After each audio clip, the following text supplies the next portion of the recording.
And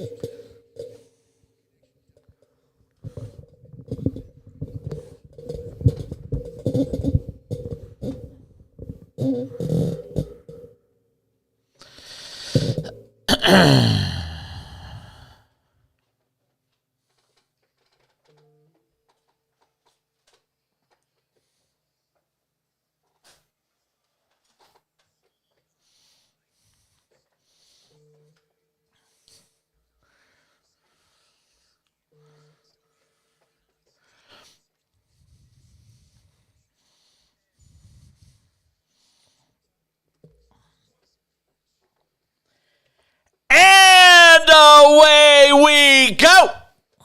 Tuesday edition of the show. All across America on SportsMap Radio. We are worldwide on the SportsMap Radio app. That's how you can listen. We also have the Cash In podcast, which I sometimes fail to tell you about. If you miss the show, all the best of it is right there for you every night right after the show ends. Cooked fresh by our huge staff of SportsMap Radio producers and engineers. Tonight, that would be John Belmer, producer, engineer extraordinaire, pushing the buttons back in Houston. Yeah, I told him tonight, I said my significant other is probably tired of hearing his name because I rave about the work that John Belmer does on this show. He is a rising star in our business. So we appreciate you being a part of it. Tonight, Mr. Belmer, you can watch the show on Twitch. Twitch.tv, Jason Page 77 is the other way to kind of digest the show. We're on a bunch of video platforms. I'm on Twitter at the back page, and you can watch it there as well. But Twitch is really cool, and it allows you to sort of interact with us and be part of the program that way as well. So we got a lot to do tonight. Bill Bender will stop by the show, and we love Bill. Bill will be on the program to talk about college football and sort of revisit the carnage from SoFi Stadium last night, which apparently included the stadium leaking all over the place because it's not really enclosed, but it never rains in Southern California, so I don't think they ever thought they'd have a situation where a football game was going on and it was raining so hard and the rain was blowing in and it was finding all the nooks and crannies of the stadium that aren't covered, and it was a disaster for SoFi Stadium last night, which tells me they might be making some modifications to that stadium. I'm just saying. So Bill will join us coming up about 28 minutes from now on the program, and we'll get some thoughts with him on what this Georgia title means and how we sort of view things going forward.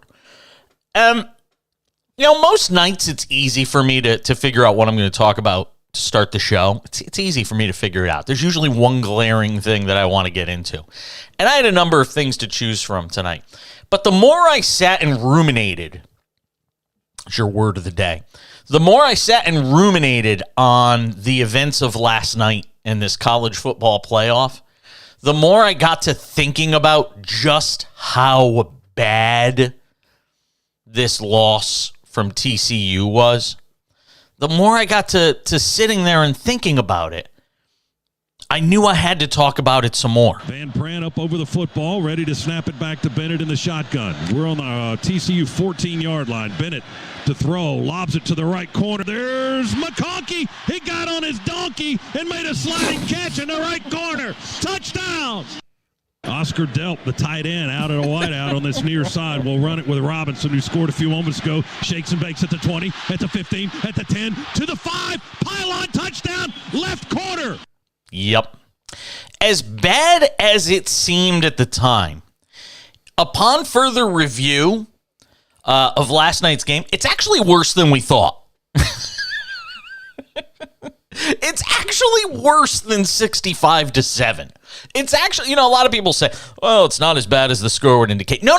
This one was worse than the score indicated. I mean, if Georgia wanted to, they probably could have put up 90 last night. I mean, they scored on virtually every possession of this game.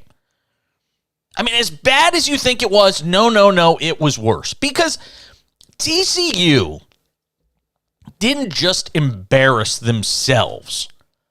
Sonny Dykes, I don't know if a team's ever done more to erase all the good they did throughout an entire season than in one 3-hour period as TCU did last night.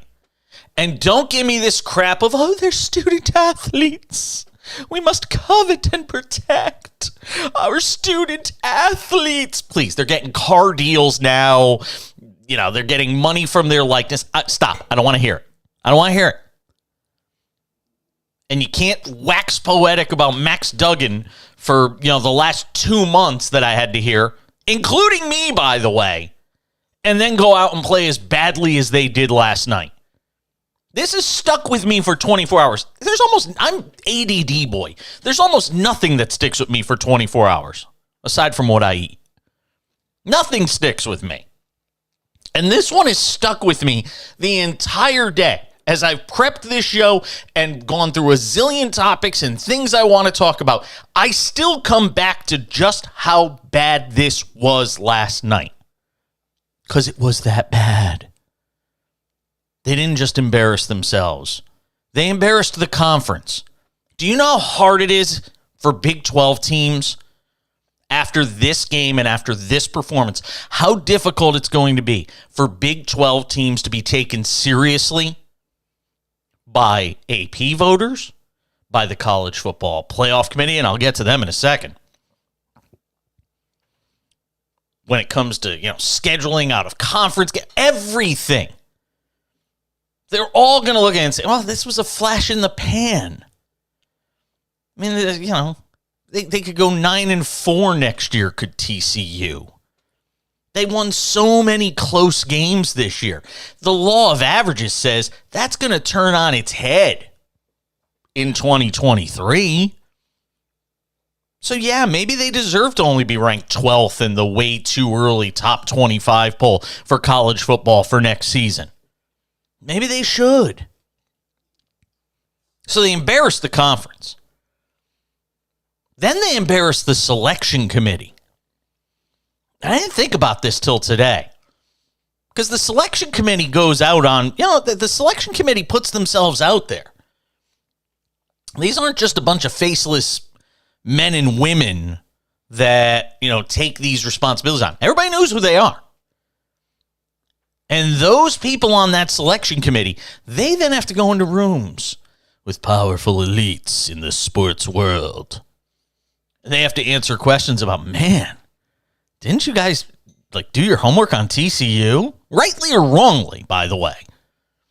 They're going to get crushed for leaving out the Alabamas, the Blue Bloods, leaving out all these great college football teams. They put themselves out there for TCU. And what did TCU do? Well, I think you know. He had Bowers as the lead blocker in that split backfield. Bennett's going to take it and stroll into the end zone. Touchdown! Student body left, snap into my athletic quarterback, get a couple of lead blockers out. TCU acts like they've never seen that play before in their life as nobody was there. And that's exactly what they looked like. They had never seen any of that before in their life. Everybody saw it. I mean, this was the closest thing. I've always said this. I don't even say it jokingly, and I know it's macabre. But I have always said, if you put public executions on television, they'd draw like 20 million people. If you took the worst, most renowned terrorist, and you put him on TV and said, we're going to televise his execution, I got news for you. A zillion people would tune in. The ad time for that would rival the Super Bowl and the Academy Awards. Well, last night was the closest you're ever going to get to watching a public execution. Because that's exactly what happened to TCU. And the selection committee now has to answer those questions for the next 9 months. Their credibility has been hurt. So trust me, the next time TCU finds itself in this situation, they're not going to get the benefit of the doubt anymore. They ruined it for every potential underdog. The Central Floridas of the world who go and have some crazy year. Remember those smaller conferences? Every year there seems to be one smaller conference that'll go undefeated. And at the end of the year, they're all saying, see, we're undefeated and we're not getting love. You can thank TCU when you don't wind up getting invited to the college football playoff. They screwed it up for everybody. That selection committee's not going to forget this. It shouldn't work that way. On paper, it doesn't work that way. They're going to tell you it doesn't matter, but it does. And then there's the networks. Did you see the TV ratings for last night?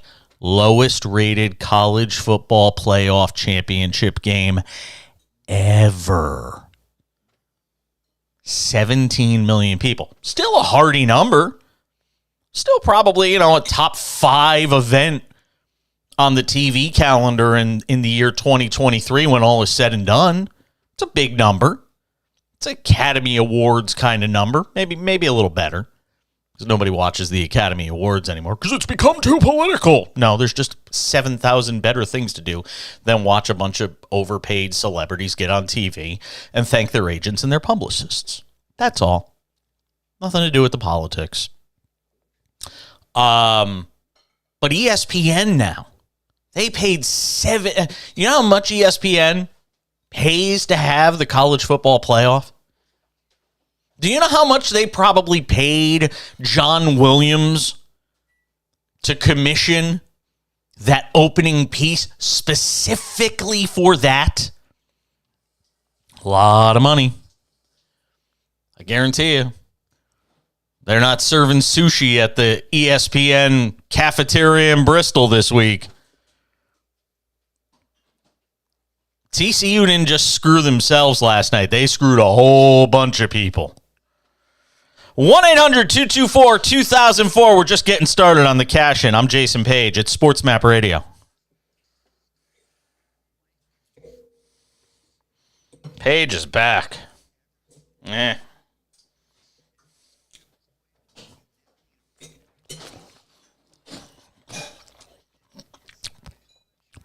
felt like I hadn't had a really good opening monologue in a while. Yeah.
Get in touch with the show. Tweet at me at the back page. Again, on Twitter, at the back page, if you want to be a part of the show. By the way, you are welcome to disagree with anything I say. And we will put anybody on the air if they've got a good take, whether you agree with me or not. However, let me give you some advice. If you call up and the producer engineer of the show answers, and all you're doing is talking about me being an idiot, they're probably not going to put you on because they're a little scared of what you might say. Not because you might disagree with me. I love people to disagree with me. That's what makes sports radio great. But if you call up unhinged, they're not going to put you on the air. Just wanted to put that out there. Not in anybody in particular. You just want to be careful when you call into sports radio shows. It's a good way to get yourself blacklisted. Just saying. 1-800-224-2004, 800-224-2004. And again, you can tweet at the show. Hit me up at the back page. Again, on Twitter, at the back page. So we do live betting on the show. We talk a ton about betting on this program. And tonight's live betting game of the night is the Phoenix Suns and the Golden State Warriors. Just underway, Golden State, and the Warriors trail 13-12. Warriors are a great bet at home. And they've only lost a few times. One of them just happened to be when we told you to take them in one of our live bets. But tonight, kind of a special night for the Warriors. Something they've been waiting for, looking forward to for some time now. And I'll give the Warriors credit. They've been able to tread water without Stephen Curry. They still suck on the road, but they've been so good at home, 17-4 on the season, that they've been able to tread water. They're 20-20, and there's still half an NBA season left to go. Would it surprise you if at any point this season the Warriors went on one of those runs where they go win 17 of 22? Would that surprise you? Here's the good news. Stephen Curry is back tonight, playing for the Warriors. And he's already got 5 points in his first 6 minutes on the floor as the Warriors trail the Suns 13-12. By the way, Phoenix plus 10.5. I mean, I get that, well, almost nobody is playing, but 10.5 on the live betting line right now in the early going. Just saying, something you might want to take a look at if you're looking for options tonight. It's early in the game, so we're not going to go crazy on the live betting numbers yet. We'll take a look at them a little bit more later on in the hour, before the top of the hour. But think about this tonight. The Warriors have their full complement of players back. This is the Warriors team you expected to see before the season started. This was the lineup you expected on the floor. You got Draymond Green, Kevon Looney, Andrew Wiggins. Wiggins is back. Yeah. Think about it. Stephen Curry and Klay Thompson. So the Warriors are back at full strength. So now, there's no more excuses about injuries this, injuries that. I know they still have some bench pieces that are banged up. Wiseman has been hurt. Kuminga, I think, is still out of action. So they're still dealing with some issues on the injury front. But every team has some degree of health problem. I mean, go and look at the Nets right now. We're going to be without Kevin Durant for, 2 to 4 weeks, something like that. So Curry back. They were able to really get some great minutes for Thompson while Curry was out. And I think Thompson had to learn to kind of stand on his own 2 feet again without Curry. And Thompson still not playing to that Thompson level pre-17 injuries that he had. But now you got Wiggins back. I mean, I'm really interested to see what this Warriors team does over the next month or so. Now you're going to run into the All-Star break, which kind of stinks because now that you got your players back, you kind of want to go. You got to get to it. I mean, this team's 20-20. You're not talking about, a team that's got tons of time to figure it out. You only got half the season left, and that's going to fly by before you know it. And right now, the Warriors are 7th in the West. But the difference between 7th and 10th is literally nothing. I mean, Portland's 10th, and they're 19-20. The Warriors are 7th, and they're 20-20. You get where I'm coming from? And in between them is Phoenix and Minnesota. And look, the Suns are in the same boat, just trying to get by without Devin Booker right now.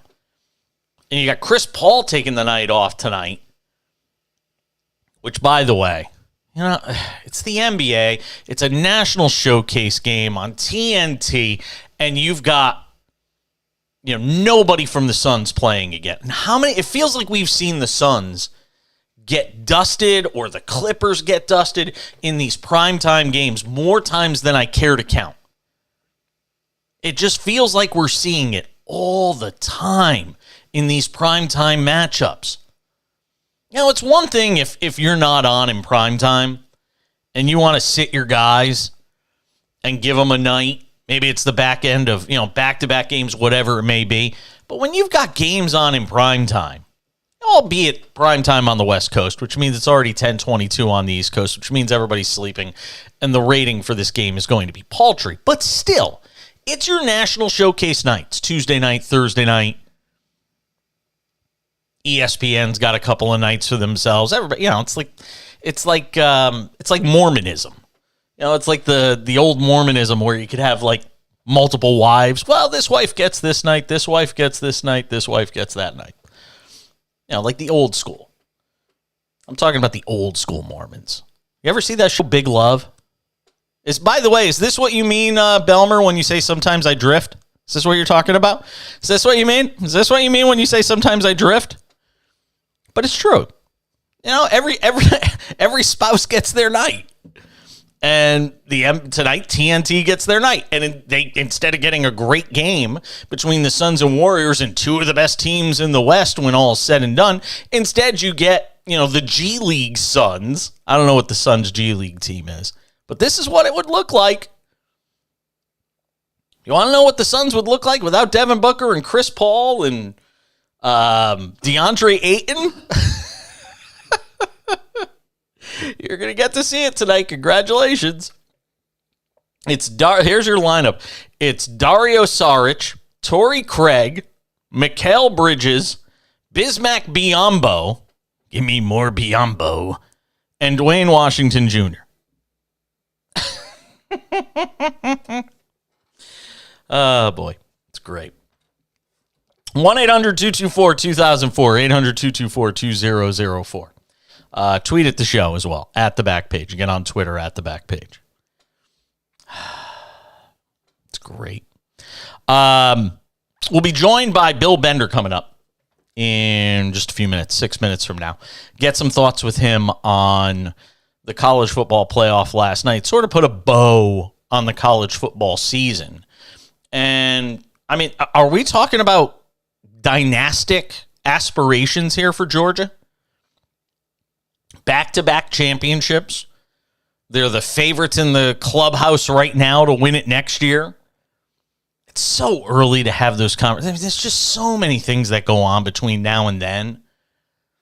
But it feels like a lot of people anticipate that Georgia could be in this position again next year. Their out-of-conference schedule next year is abysmal, by the way.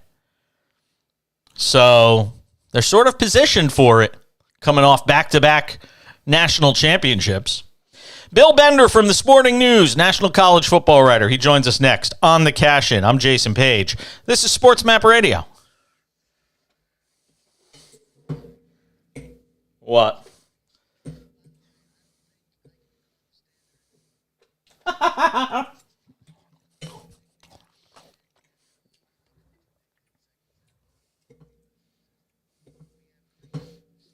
I really can't believe you did that.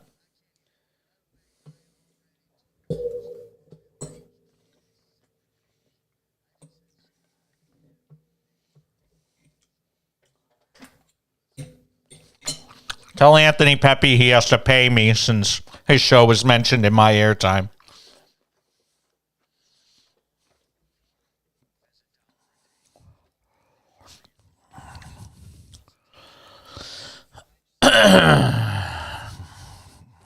So we got to make sure we get into this fairly quickly.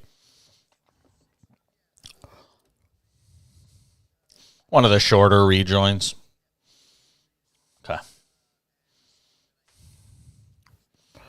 Okay.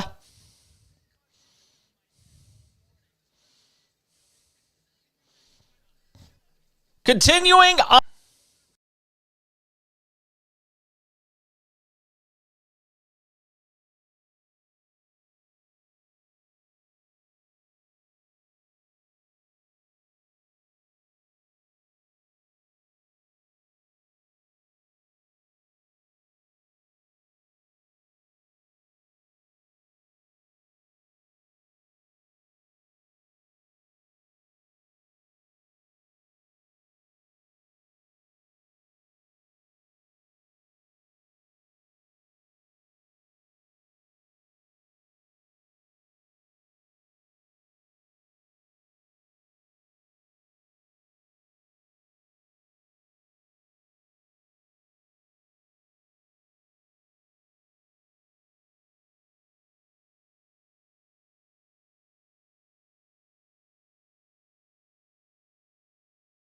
on this Tuesday night, and well, around this time last night, I think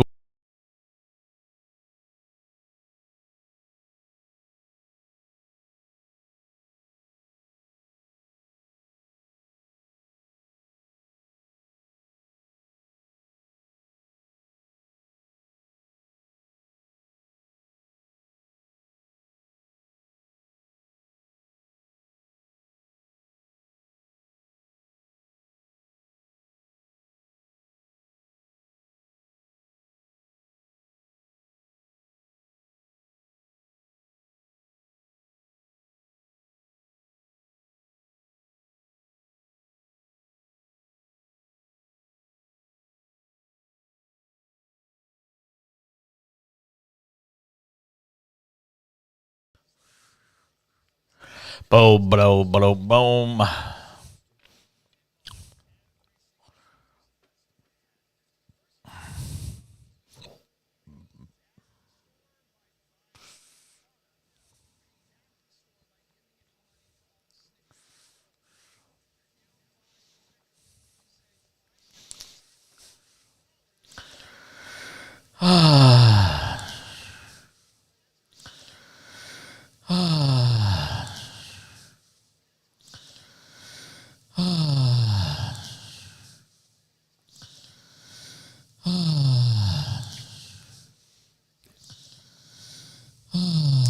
I saw a studio space today that may be better than the one I was thinking of getting. Yeah. Maybe better than the one I was. Not gonna lie.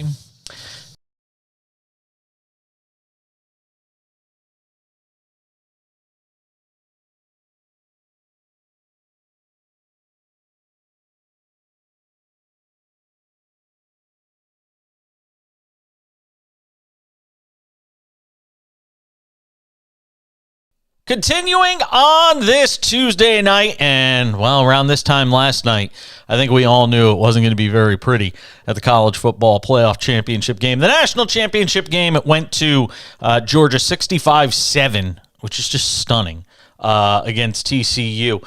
Let's bring in our man, Bill Bender. He was at the game in La La Land, watched the execution in person. On the screen, for those watching the show, on Twitch or any of the other video platforms we're on, it normally says, the name of the guest, picture, name of the guest, and then it says college football analyst, sporting news. I almost was tempted to put under your name witness to an execution because it felt a lot like that. I mean, that's sometimes, college football that are begging for Cinderella. Well, that's what happened. I mean, Georgia they played their A game, and their home run swing is light years ahead of TCU with all the talent they had. I mean, Stetson Bennett played brilliant. They managed the 3-3-5. They really could have done whatever they wanted offensively, and pressure got to Max Duggan, with the exception of one coverage breakdown. And they could have won that game 70-0. It wouldn't have been, or 72-0. It wasn't out of the realm of possibility. That's just stunning to me. I mean, that you could have a college football championship game, that you have two teams go through their season, and, we sort of look at TCU as this great story. I mean, are they that inferior talent-wise, or was it game plan? Was it lack of planning? Was it strategy? Is it personnel? Is it all of the above? I mean, was there any way that thing could have wound up different than it did? No, I think they could have played 100 times and maybe not the score, but I don't. That's what I'm struggling with, is because at the end of the day, we are expanding the playoff. It's going to increase exposure, put new teams, but the end of the test is the answers are still going to be the same, and that's George is really good, man. They lost 15 guys to the NFL draft, and they just won a national championship game by 58 points. You can't tell me that's good for the sport. I mean. No, and I haven't seen the TV numbers yet, Jason, but I'm sure they're not great. It's funny you said that. It literally just crossed as I was getting ready to talk to you. It was the lowest, I think, in the history of the college football playoff. Yep. 17. I think they said it was 17.8 million. Yeah, it was really bad. Well, I mean, like my buddies in Big Ten country, they had no incentive to watch that game, other than if they had a couple dollars on it because they legalized sports betting in Ohio. But there was no, even then, what were you betting on at the end? So again, and then you kind of fast forward to next year, and it's going to be Alabama, Georgia, State. I'm not sure any other team in the country could actually win 2 games in a playoff format, but that's just against those 3. Michigan, I suppose, and maybe an LSU. But that's really it. And I noticed in these 2 early top 25s for next year, which you must love, by the way, because, I mean, literally the season just ended and you already have to start thinking about, all right, next year. And I guess when you do this for a living, that's your job. But TCU, in one of the ones I saw, I think was as low as 12th. And is some of that just because of the way they lost? Is it the law of averages and all the close games they won this year late? Some of those may swing the other way. Is that what people are looking at? Yeah, we did one at Sporting News too, and I think I had them at 8 or 9. You lose Duggan, you're going to have a couple guys. Yeah, they're bringing in some transfers. I do think we still made them the highest Big 12 team, but those are just terminally hard to. I have trouble with them after number 3. Like I said, it's pretty much Alabama, Ohio State, Georgia, 1, 2, 3 in any order on any given year, and then you start the list. And I was running through that with some people at the playoff last night, and they were kind of, well, what about this team? That's the hard part. I always like the SEC West, for example. I mean, you could probably rank 5 of them, but and some of those teams are going to lose a lot of games. Inevitably, next year, we could be in a position, let's just say TCU is one of these teams that's on the bubble again. And it's the difference between, a 1-loss or a 2-loss SEC team or a, 1-loss team out of the Big Ten. And there's TCU in a situation like this year where they have 1 loss. I know it's not supposed to work this way, but is there any way that it can't be in the minds of those making the decision in the room for the college football playoff, this selection committee, that TCU was this bad in this big a spot on the biggest stage, and does it impact it, if it comes down to them or somebody else next year? It shouldn't, but I mean... How does it not, though? But how does it not? I know. Well, that's human nature, right? So I don't think it should, but it will inevitably, yeah. I mean... It's kind of like with Oklahoma, where they had that run where they were losing. It's the Big 12 in general. I mean, they did win one. I mean, you got to give them credit for that. I mean, could you look at it the same way with Michigan, who's lost 2 years in a row, and if they were to lose to Ohio State, I don't know if the committee would take them next year. And again, I think I flashed that stat on they already said on here. Sorry, it's been a day, but the Big Ten's 2-7 in semifinals. Right? The SEC, you know what their record is in the CFP semifinals? They're 10-1. That's why their teams get the benefit of the doubt. I've seen a lot of people asking the question now, is this, is it now the era of Georgia football? And I'm all I could think of last night was Nick Saban sitting on that panel alongside Pat McAfee and all these guys, and Lee Corso and all those guys on ESPN. And I have to wonder what it was like for him. To sit there and watch that sort of massacre take place and wonder, man, what could my team have done in this spot? And who knows? Maybe it wouldn't have wound up that much different. Maybe the result would have been the same in Georgia winning, but it had to drive him nuts watching that last night. Well, he said it on the championship conference day. He said, well, there's no doubt. And they could probably play with Georgia from a talent standpoint. And when Bryce Young was healthy, they could play. But their wounds were self-inflicted. They had a lot of penalties in those losses.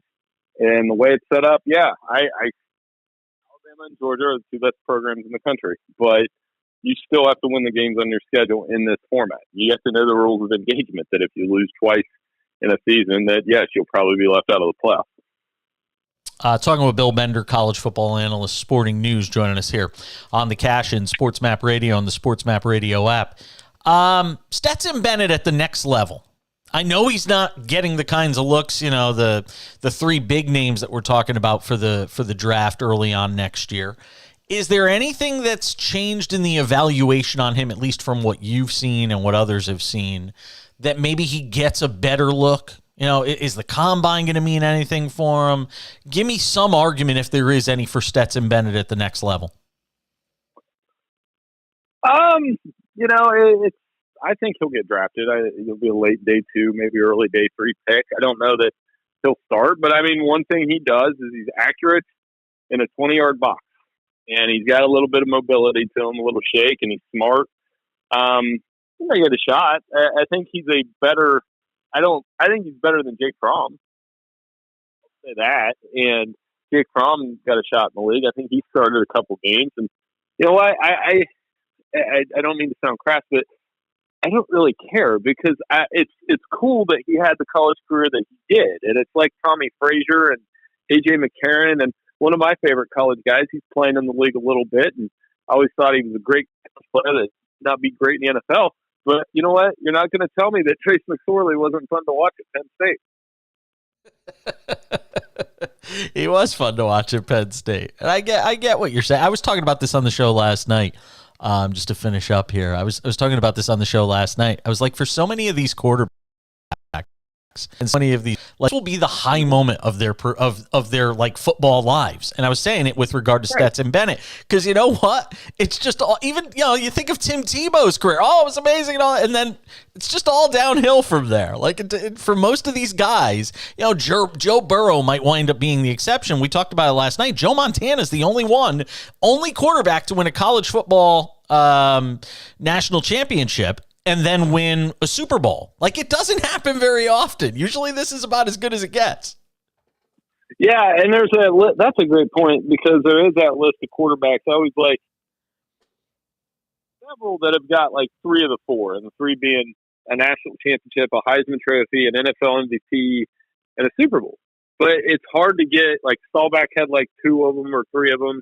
Oh, I think it was number 1 pick was the other one I was talking about. And it's hard, but that's a great point. And Joe Burrow, I think, is going to join that list pretty soon, because I really like the way the Bengals are playing. And it's a matter, if it's not this year, they're going to win a Super Bowl with him as quarterback. Yeah, I agree. Bill Bender, college football analyst, Sporting News. It's been fun all season. I'm sure we'll do it again during the offseason. Thank you, friend. Hey, no problem. Thanks for having me on. We'll come back and wrap up the hour next.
Oh, boy, oh, boy, oh, boy. Yeah. Right. Right. Exactly.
Hey, that's Brent Musburger. Let me tell you, when I started doing this as a 17-year-old in Hamden, Connecticut, doing stringer updates, in 1994 for WELI Radio 960 AM. In my wildest imagination, I never thought there would be a day where Brent Musburger was doing an intro or what we call liners for my show. Never. So, this is one of these moments where I'll get a little sappy and just tell all of you, no matter what you dream and you think, I can't do it, I can't achieve it, I can't make it happen, just know that this kid who barely graduated high school, went to college for 5 minutes, and graduated from the Connecticut School of Broadcasting, of all places in the world, in 1995, 96, just had an intro played with Brent Musburger introducing him. Seriously, just whatever you dream, let yourself dream as big as you want. Because I never would have dreamt one day Brent Musburger would be saying my voice. I mean, we're talking about one of the all-time greats, one of the godfathers of sportscasting. And, of course, the man who launched VSiN. They were the originators in betting content. So, thank you to Brent Musburger. That's really cool. Kind of made my night. 1-800-224-2004 is the number he gave you. 1-800-224-2004. And on Twitter, you can hit me up at the back page. Next hour, we will talk about quarterbacks. We'll rank them from worst to best. That's coming up in the next hour. And I'm not talking about the league. I'm just talking about the guys for the postseason. We'll also talk a little bit about Tua Tagovailoa and where everything is sort of resting as far as his situation to potentially play this weekend in Buffalo against the Bills. I don't know why. I know everybody thinks he's not going to play. I've just got this hunch that they're keeping this thing as under wraps as possible and Tua is going to play. I don't know why. I just think it, but we'll talk about it coming up. I don't want to spoil the conversation. We'll get into it after the top of the hour. From the pages of First World Problems, right? I'm not sitting here expecting anybody to feel sorry for multimillionaires 10 times over, or owners of NFL teams, or famous quarterbacks, or celebrities, or anything like that. But with that said, I think it does deserve mentioning and discussing the fact that a lot of people, a lot of high-profile people, were basically wiped clean by the cryptocurrency company known as FTX. I mean, the best way you could describe it is a spectacular implosion, right? I mean, that's what FTX was. And huge investment losses for people like Tom Brady, his now former wife, Gisele Bündchen, and former Patriots owner Robert Kraft. So, Market Insider, BusinessInsider.com has the story on this. I was reading it today. This is from the story. As part of its bankruptcy process, FTX released a list of its top equity holders. These are people that had a stake in the company, not just a little bit, but a stake in the company, detailing just how many investors were set to be wiped out from the downfall of the crypto exchange. The document showed Brady, who was a brand ambassador for FTX, you've seen him in commercials, and appeared in a commercial for the company, owned just over 1.1 million common shares of FTX. Thought that was a gold mine for the kiddies.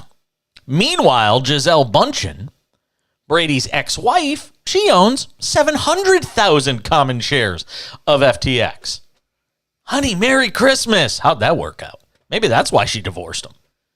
Jeez, you gave me these 700,000 shares and the paper is worth more than the shares. Sorry, I don't mean to laugh. The billionaire Robert Kraft, who owns the Patriots, was also listed in the bankruptcy document. He owns 110,000 Series B preferred shares of FTX, as well as 479,000 common shares and about 44,000 shares Series A preferred shares of West Realm Shires, the company that controls FTX. All wiped out. It's worthless. FTX at one time was valued. You ready for this? Hey, Belmer, I want you to hear this, because I want to actually hear your actual reaction when I say this. FTX at one point, at its peak, was valued at $32 billion. $32 billion, and now it's not worth any. My company is worth more than FTX. And for those that don't know, my company's not worth a lot. During typical bankruptcy proceedings, only bondholders are able to recoup some of their losses. Equity investors, you get nothing. Good day, sir. John Ray is the new FTX CEO. He's handling the restructuring of the company. In other words, handling the demise of the company. At the end of the day, we're not going to be able to recover all of the losses here, he says. Let it be a lesson. Yeah. Marshawn Lynch, during one of his very last press conferences, when he was playing for the Raiders in Oakland, famously said, the advice he would give when he talks to younger players is, watch your chicken. Meaning, watch how you spend your money. Watch your chicken. Can you imagine having... Here's what's even dirtier about this. Can you imagine having as much money as Kraft, Bündchen, and Brady do, that the loss of this, while it may sting a little, maybe it means one less house they get to buy next year, you know, that they still have such stupid amounts of money that it really doesn't matter. That's what's even worse. It's like the Elon Musk thing. Elon Musk is now the second richest person in the world. No, he's not the richest. He's now the second richest person in the world because Tesla's stock is tanked because he's kind of gone off the deep end. And he bought Twitter, which has cost him a lot of money. And he's still trying to figure out how he's going to make that work on a balance sheet to make more money, than he spent on Tesla, which is going to be fun trying to figure out how to do it. By the way, I'm on Twitter at the back page.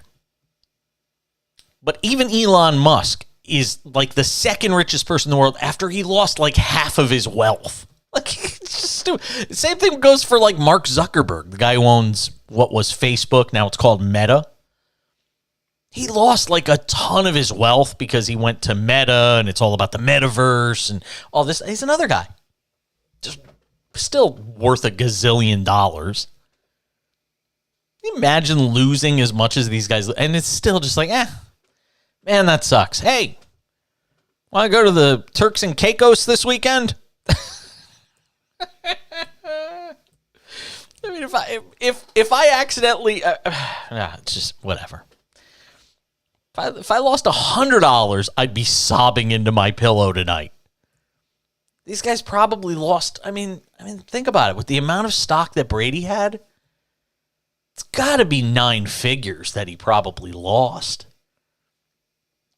If you think the company's worth was at its peak worth $32 billion,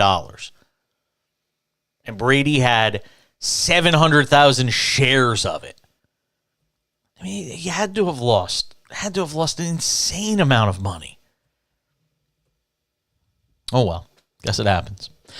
Next hour of the show, we will grade and rank the quarterbacks in this postseason. I'm looking forward to that. It's going to be fun. So that's coming up in the next hour of the program. Plus, we'll keep an eye on the live betting as it relates to the Suns and Warriors. By the way, don't look now. Phoenix is up 17 late second quarter. How does that happen?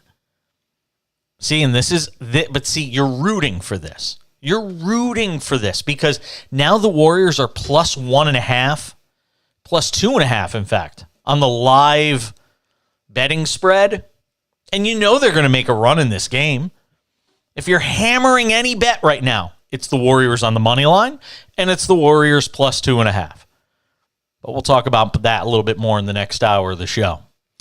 Top of the hour right around the corner. More of the cash in coming in just minutes on SportsMap Radio. Stay with us.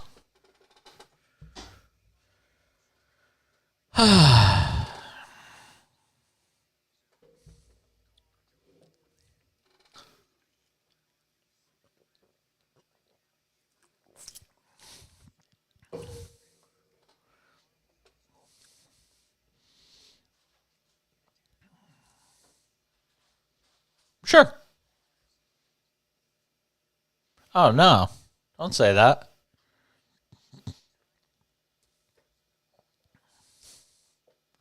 It's okay. All right.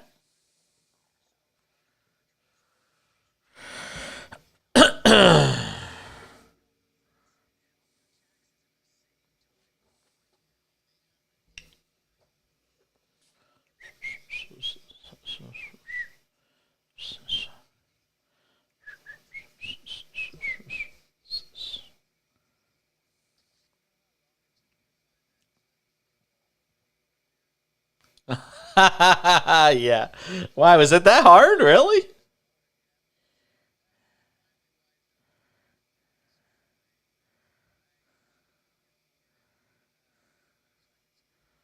Yeah.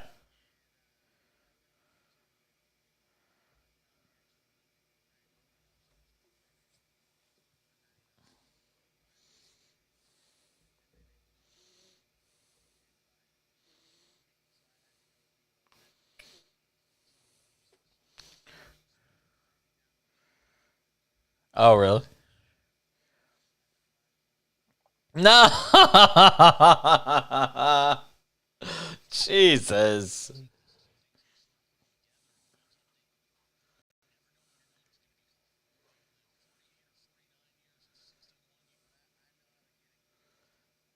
All right.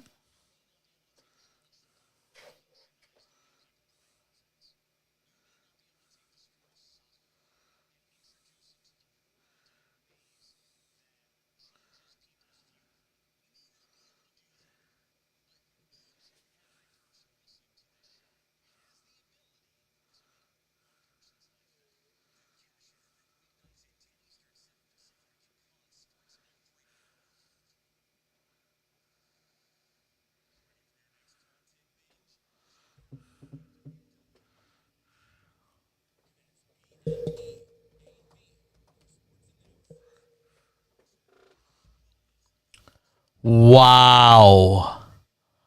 Holy shnikes. Vince McMahon has reportedly sold WWE to Saudi Arabia. The public investment. It's basically Live Golf. Wow.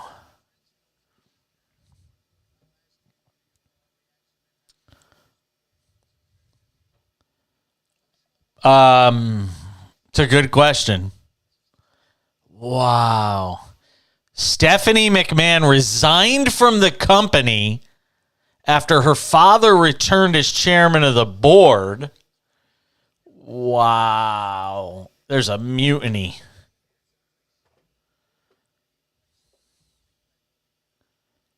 Wow.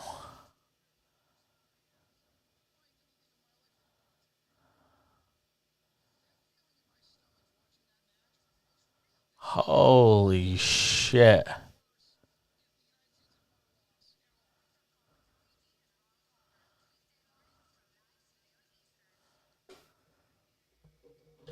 Wow.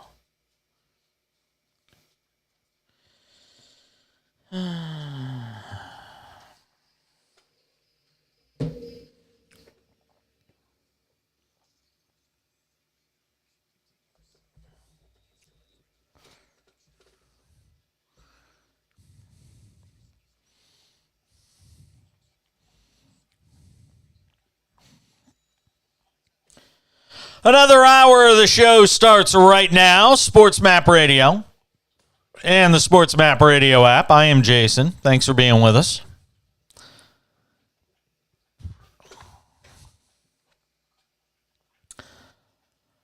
We got a lot to get to in this hour of the show. We are guest-free for the hour, which means we are open for your calls at 1-800-224-2004 from anywhere in America, anywhere in the world for that matter.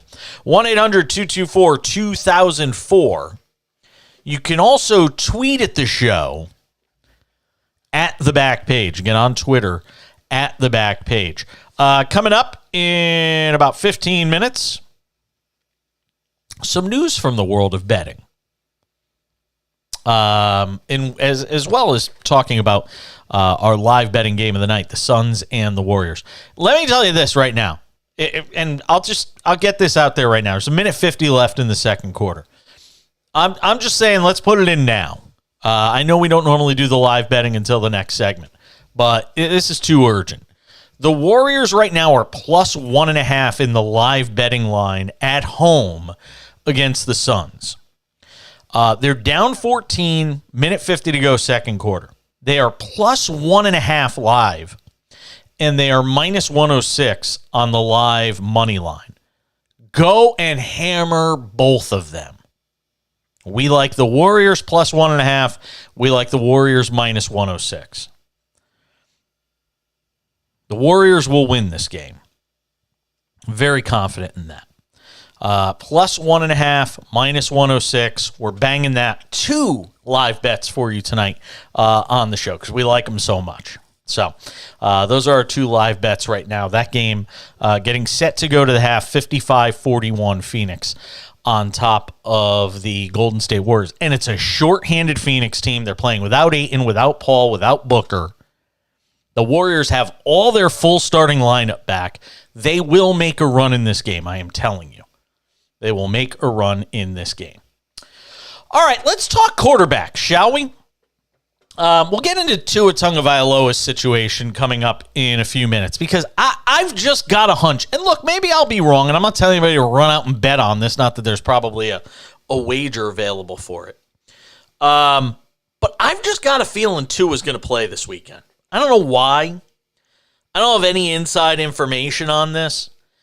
But when you keep hearing people say so many times that somebody's not playing, and I know this is different because it's the concussion issue and the Tua situation is scary to say the least, having suffered at least 2 concussions this year, and more likely 3, that, Stephen Ross is going to have to sign off on and all that. I just got a feeling Tua is going to play this weekend. I really do. I may be wrong. We'll see what happens, but just a hunch. So I want to get into quarterback play in this postseason and ranking the quarterbacks from, wherever down to number one. Now, you have to take this with the caveat that we don't know the Dolphins situation and we don't know the Ravens situation. So you leave them aside. The Lamar Jackson thing, we haven't spent a ton of time talking about it over the last week or so, but the Lamar Jackson situation sounds like it has a lot more to do with him potentially not wanting to play and risk his contract status. He's looking at being franchised basically for next year if they can't get a deal done during the offseason. But we'll talk about all that later. Let's just talk about the quarterbacks in this postseason. Where do you put, if we're talking about the top 12 quarterbacks that we know of that are playing in this postseason, who would you make the number one quarterback? For me, I don't think it's difficult. I think it's Patrick Mahomes. I know people love Josh Allen and the things he can do, but to me, it's Mahomes over Allen if you're talking about number one and number two. Allen still turns over the ball too much for me. And I know he's going to make plays that wow you, and I know he's going to still be able to make plays with his legs. But to me, the guy that I'm putting at the top of the list is Patrick Mahomes. And then I'll throw Josh Allen just underneath him. And then, look, and I think, Joe Burrow, the way he has played over the last 2+ months of the season certainly warrants conversation as one of the top quarterbacks in this postseason. So Burrow certainly gets the spot at probably number 3. Worst case, I think we could talk about Burrow at number 3 on this list so far. My computer just froze. That was kind of interesting. I can't do anything with my computer right now. It's kind of weird. Not used to that. Spend a lot of money on a computer. Doesn't work that well. Jalen Hurts. Let's talk about Jalen Hurts as the number 4 guy if you're breaking down this list. And I think you give him that just out of respect for what he's been able to do in terms of leading this team. I think there's other guys in this postseason that are better quarterbacks. I think Justin Herbert. If you're drafting for the postseason, I don't think Jalen Hurts is the guy you're drafting 4th. Do you? I don't think so. I don't think Hurts is the guy you're taking on this list, number 4, if we're looking at this postseason. But there he is. Hurts. We'll put him at number 4. I'd probably put Herbert number 5. Now, Herbert, I've been waiting to see Justin Herbert in exactly this situation. So I would put Herbert at number 5. I'd probably go Trevor Lawrence number 6. I'll go Brady number 7. I'll put Dak Prescott at number 8. And look, frankly, I can make the argument for Dak going lower than that with all the interceptions he's thrown this year.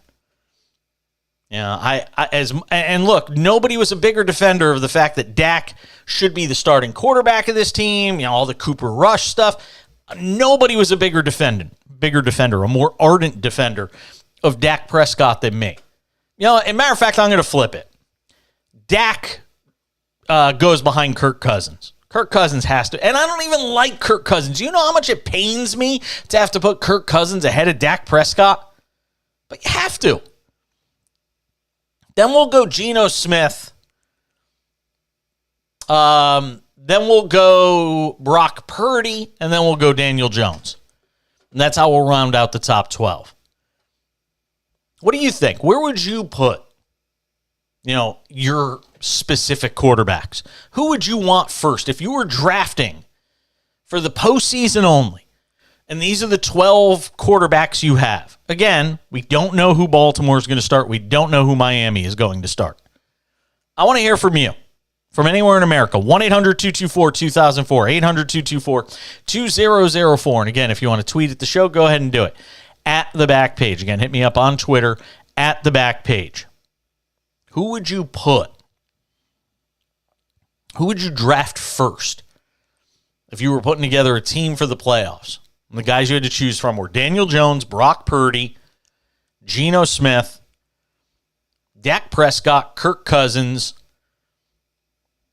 Tom Brady, Trevor Lawrence, Justin Herbert, Jalen Hurts, Joe Burrow, Patrick Mahomes, and Josh Allen. Who would you go and take first? Would you take Allen? Would you take Mahomes? See, Mahomes has done it. He's reached the mountaintop. And he still has all of his full abilities. It's not like we're talking about a guy on the back end of his career who's 27. Mahomes is 27 years old. He is still the guy. He's already a legend in Kansas City.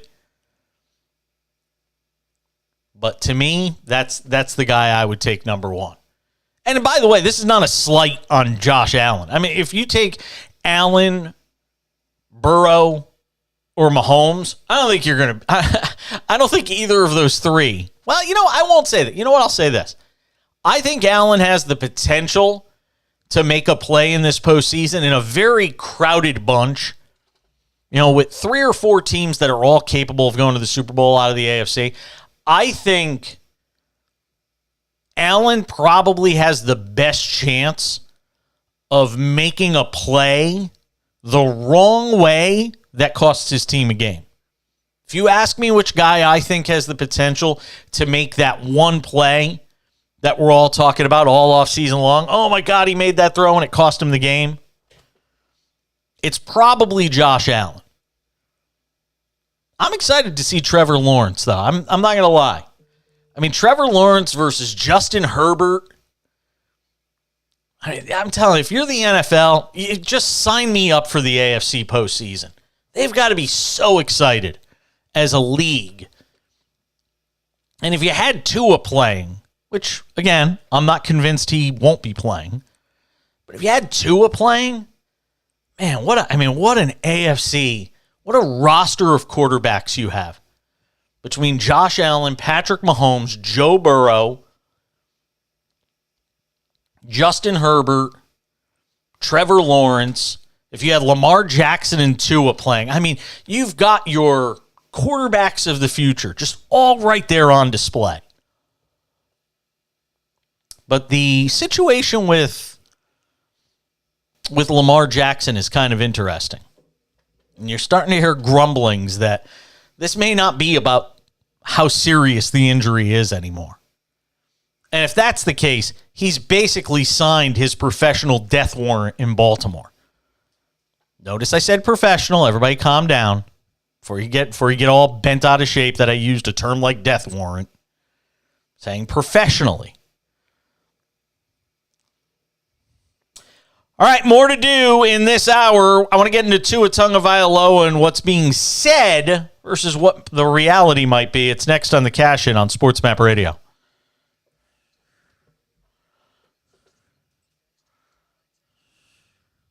Okay. Keep them on. Keep them warm. I'll get them.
Okay.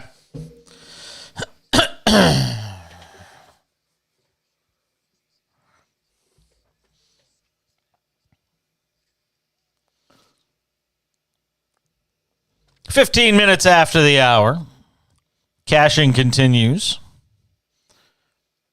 If you miss anything from the show, make sure to check out the Cash In podcast. It's called the Cash In with Jason Page podcast. It's available on all of your favorite podcasting platforms. Go and check it out. Coming up in 15 minutes, a story that has me incredibly conflicted.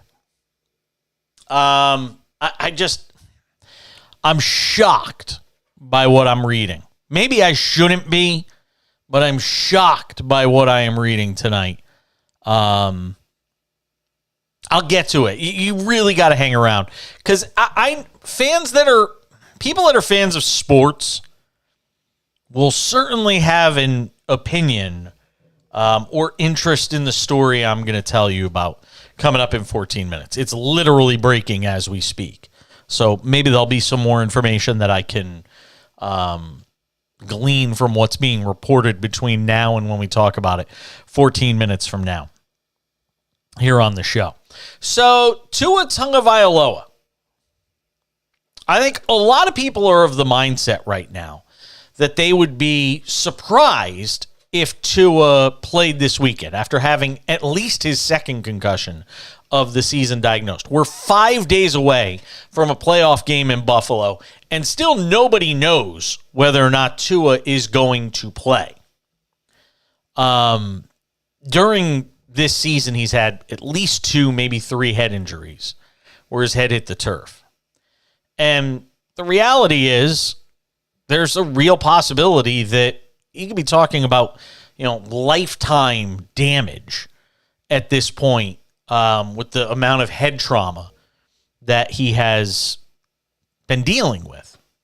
Now, Tua Tagovailoa can play, technically speaking, once he's cleared under the 5-step return to play protocol. But you have to ask the question, what doctor is going to put their reputation on the line and clear him to play, knowing what we know about head trauma, knowing what we know about CTE, knowing what we know about players killing themselves when their careers are done because of the cumulative effect of head trauma. Knowing all of that, is there any doctor in right mind that's going to put Tua Tagovailoa back on the field and stake their entire professional reputation on it? Now, they could have the cover of saying, well, look, he passed the protocol. And our job as doctors is to, make sure they clear the protocol. But it's not. The Hippocratic oath of a doctor is first do no harm.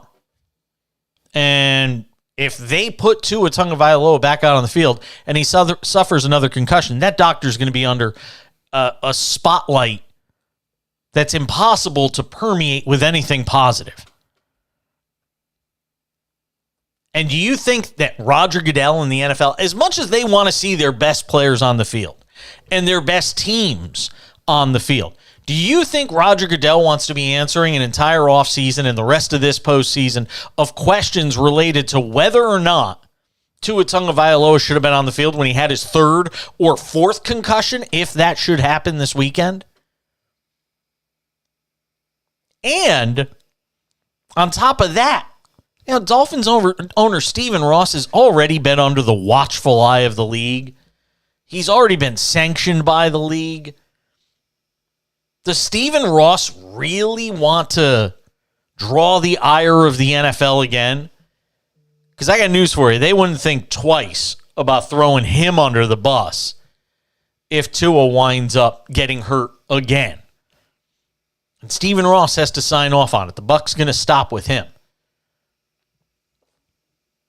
So if that's the case, you have to wonder if this is how it ends for Miami. I mean, what's the situation? And again, our first concern should always be for the athlete. And I think we've stated ad nauseum that the health of Tua Tagovailoa is of the utmost importance. We're all kind of miffed about the way his player safety matters were handled by the league that have us in this situation where he suffered at least 2, if not 3 concussions this year. But what is it? You have to wonder what it means for the Dolphins as an organization, as a business entity, as a team in the National Football League that's, invested these last few years in Tua, these last couple of years in Tua, to now try and figure out, what are we going to do at the quarterback position? Because Teddy Bridgewater and Skylar Thompson aren't the answer for this organization. So where do you even go from here? 1-800-224-2004. 800-224-2004 from anywhere in America. And if you got a thought, we asked the question in the last segment. Who would you put if you were drafting now for a playoff team of the quarterbacks available in this postseason? Who would you be taking first? Make the argument for your favorite quarterback. 800-224-2004. 800-224-2004. And again, you can hit me up on Twitter if you so desire as well. At the back page. Again, on Twitter, at the back page. So we talk about gambling on this show. We've given you 2 live bettors tonight. 2 hopeful winners with the Warriors plus 1.5 and the Warriors minus 106 on the money line, trailing 59-45 at home against the Phoenix Suns, the shorthanded Phoenix Suns, and the Warriors with their full complement of players back. I am confident that Golden State's going to make a run in the second half of this game, and that's why we told you to make that bet. So, you've heard of Mattress Mac, right? And those of us listening on our Houston affiliate have undoubtedly heard of Mattress Mac. Everybody knows who Mattress Mac is. I want to make sure I'm saying his name right. Hopefully Belmer's listening. McIngvale? McIngvale. Okay. Jim Mattress Mac McIngvale. Everybody likes to talk about the wins. Everybody's always got a great winning story. Nobody ever talks about the bad beats. They always tell you about the wins. My husband always yells at me. He's like, yeah, you always talk about the games you won, the bets you won, the great hands of poker you won. Because you never talk about the ones where you got wiped clean on a bad beat. Well, Mattress Mac, apparently, he's not very good with college football. He's lost over $9 million betting against Georgia in the last 2 championship games. Mattress Mac had a rough Monday. He bet $3 million on TCU to beat Georgia in the national championship game. How'd that go for you? I guess TCU ruined it for somebody else besides themselves. The Big 12, ESPN, The selection committee, we could add Mattress Mac to the list. 65-7. In the last two national championships, the Houston Furniture Store owner has lost a whopping $9.2 million.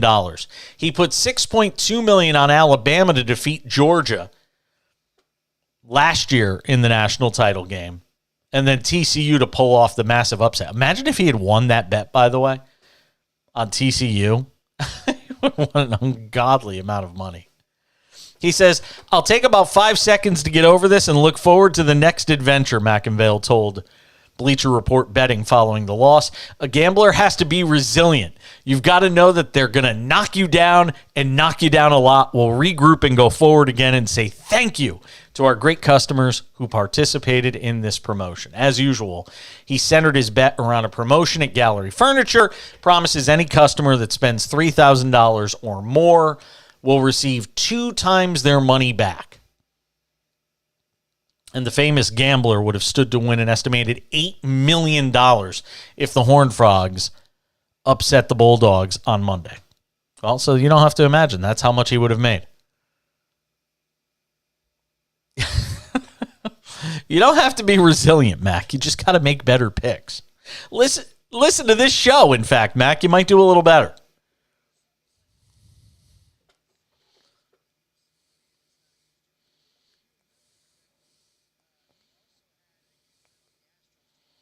Yes. Was it $75 million? Can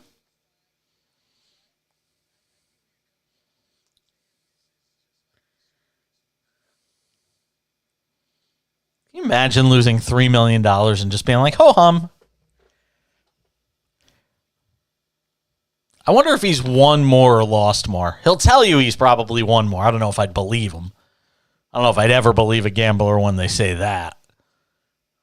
There's a reason they build all those Taj Mahals in Vegas. A story you won't believe is coming up on the Cash-In next.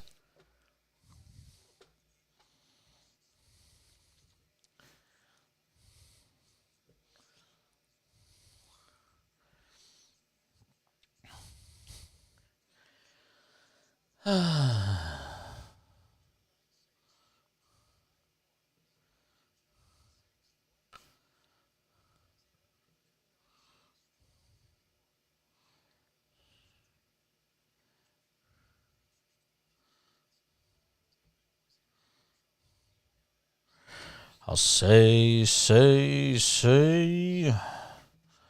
what you want, but don't play games with my affection.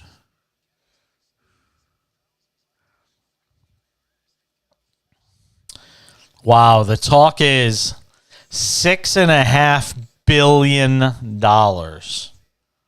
for WWE.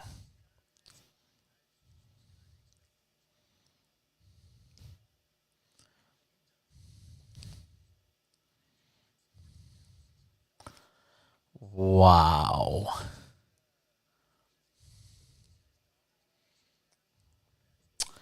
That's what it sounds like.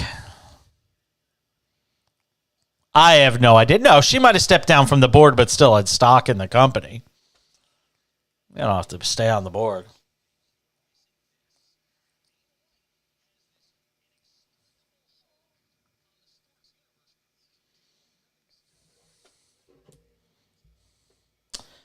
Nope, it's on my list of stories.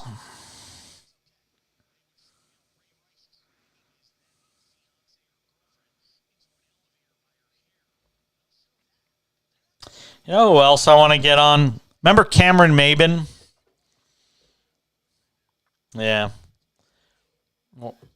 We're now following each other on Twitter.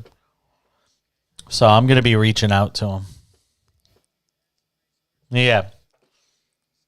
I think the Yankees are dumb as bricks for getting rid of him.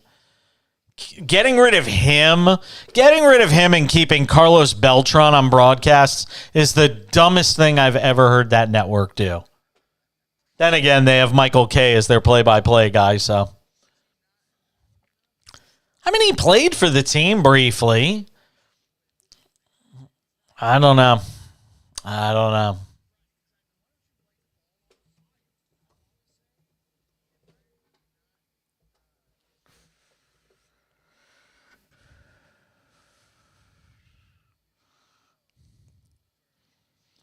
Well, now he's going to be supposedly doing some stuff for Cubs TV broadcasts, and I want to say either Apple TV or MLB Network.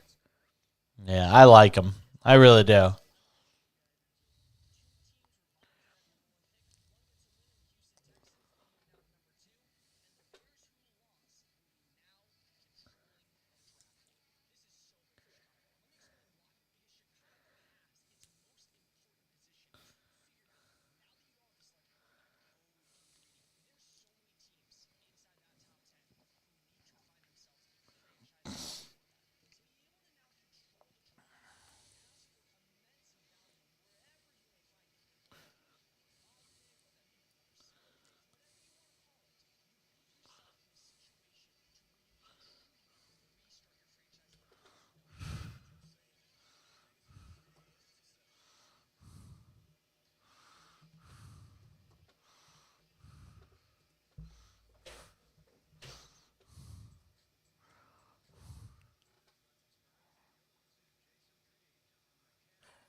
And boy, oh boy, do I have a story for you. If you're just tuning in, or even if you've been listening all night, myriad media outlets reporting tonight that WWE, World Wrestling Entertainment, has been sold to the Saudi Investment Fund. Wow. Saudi Arabia's public investment fund company. Now, why does that sound familiar? Because that's who launched Live Golf. And you saw the uproar over Live Golf. And the way people reacted towards golfers, defecting from the PGA Tour to go play for Live Golf, knowing everything we know about the Saudi public investment fund company. That it's basically the financial arm of the Saudi government, which is led by MBS, Mohammed bin Salman, who is, look, I'm not going to do a political talk show. I know enough to do a political talk show, but I also know enough that my audience probably wouldn't be happy with me if I did a political talk show. Just go and look up. Just go do a little research. Type into the Google machine about the Saudi Arabia's public investment fund company. And then you're going to see why this is going to be an enormous story. Now, apparently what's taken place, you might remember, I think it was last week, I talked about the fact that Vince McMahon was making a play to get back on the board at WWE after stepping aside because of the $12 million in hush money that he paid, company funds, by the way, $12 million in hush money to various women to cover up claims of sexual misconduct and infidelity. An initial report alleged McMahon had paid $3 million in hush money to a woman he was allegedly having an affair with. As a result of that report, McMahon stepped back from his role as chief executive officer of WWE while the board continued its investigation, and then he just left altogether. Then he said, I want to come back to oversee the sale of the company. And now he forced his way back in onto the board, and he has reportedly sold the company tonight. The reporting is he has sold it to the Saudi Investment Fund. Wow. I'm absolutely, I know I shouldn't be stunned that, look, I'm just going to say it. Vince McMahon's been a scumbag for a long time. Let's just come out and say it. Let's just put it out there. The dude is one of the grimiest human beings around. And you know what? Look, if you're a fan of WWE, that's fine. To celebrate this aberrant human being and his awful behavior over the years and some of the things he did with WWE programming, the steroid stuff, all of it. The way he's even treated some of his own wrestlers. I mean, you can go on and on and on about Vince McMahon. But this takes the cake. This tops all of it. If what is reported tonight is true, and he has sold this company to Saudi Arabia, and he's taken all of those people working under him, all of those wrestlers, all those creative people, and essentially put them in the line of fire, because now they have to decide, do I want to go and work for a company that's owned by a regime that doesn't allow women to do some of the basic things we take for granted in this country? Or do I bolt and try to go find work with AEW or, New Japan Pro Wrestling or TNA or whatever the hell's out there? I mean, what do? If you're a female wrestler in WWE, boy, let me tell you, you know who the happiest person in the world right now is? Sasha Banks. Sasha Banks. Remember the wrestler? Well, she was known as Sasha Banks. Now I think she's known as like Mercedes Moné in New Japan Pro Wrestling. I know way too much about this for somebody who doesn't follow it, by the way. Know way too much about it. Because it's my job, because I know a lot of the people, the same people that love me talking about the NFL and college football and all these different things, they're the same people that follow wrestling. It's the same audience. It's the same demo. But the happiest person in the world right now has to be Mercedes Moné, who you knew as Sasha Banks, who left WWE last year because she was unhappy with the creative and how she was being used. Because now she doesn't have to be a party to this absolute disaster that is looming for WWE, that's going to tear into the fan base, that's going to divide the locker room. Yeah, WWE has a locker room, like sports teams, it has a locker room. It's going to divide wrestlers amongst each other who are going to say, I don't want to go and work for a company that's essentially bought and paid for by the Saudis. And this is wow. And nothing should surprise us anymore with what we see these days, from our politics to financial corruption to all these different things. But for Vince McMahon to sell out WWE to the Saudis just because they're the highest bidder and can overpay for anything because they basically print money over there, that is as bad as it gets. And let me tell you how bad it got earlier today. Stephanie McMahon, his daughter, resigned from the company earlier today. She left the company earlier today. And you know how long Stephanie McMahon's been a part of the company.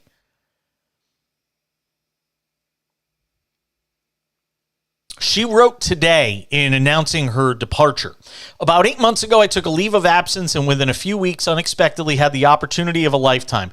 I had the privilege to return as the co-CEO and chairwoman of the board of WWE. I cannot put into words how proud I am to have led what I consider to be the greatest company in the world, working alongside a remarkable leadership team and one of the strongest executives I have known in my co-CEO, Nick Khan. Our founder, Vince McMahon, she didn't even say my father, she said our founder, has returned as executive chair and is leading an exciting process regarding strategic alternatives, and with Nick's leadership and Paul Triple H Levesque as chief content officer, I'm confident WWE is in the perfect place, blah, blah, blah. She gave all the right things, said all the right things. I've decided to return to my leave and take it one step further with my official resignation. Said all the right things, and she has to. I mean, the company's going to be sold. You don't want to do anything to taint that sale.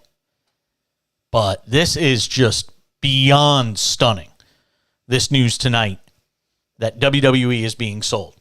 So I wonder if the same people barking about Live Golf, I mean, if you're a WWE fan, do you Are you still a fan? I think this is going to lead to some dramatic things with this company. Now, look, you can make the argument, the WWE has been in bed with the Saudis for a while. They've been doing the Crown Jewel event over there every year for what?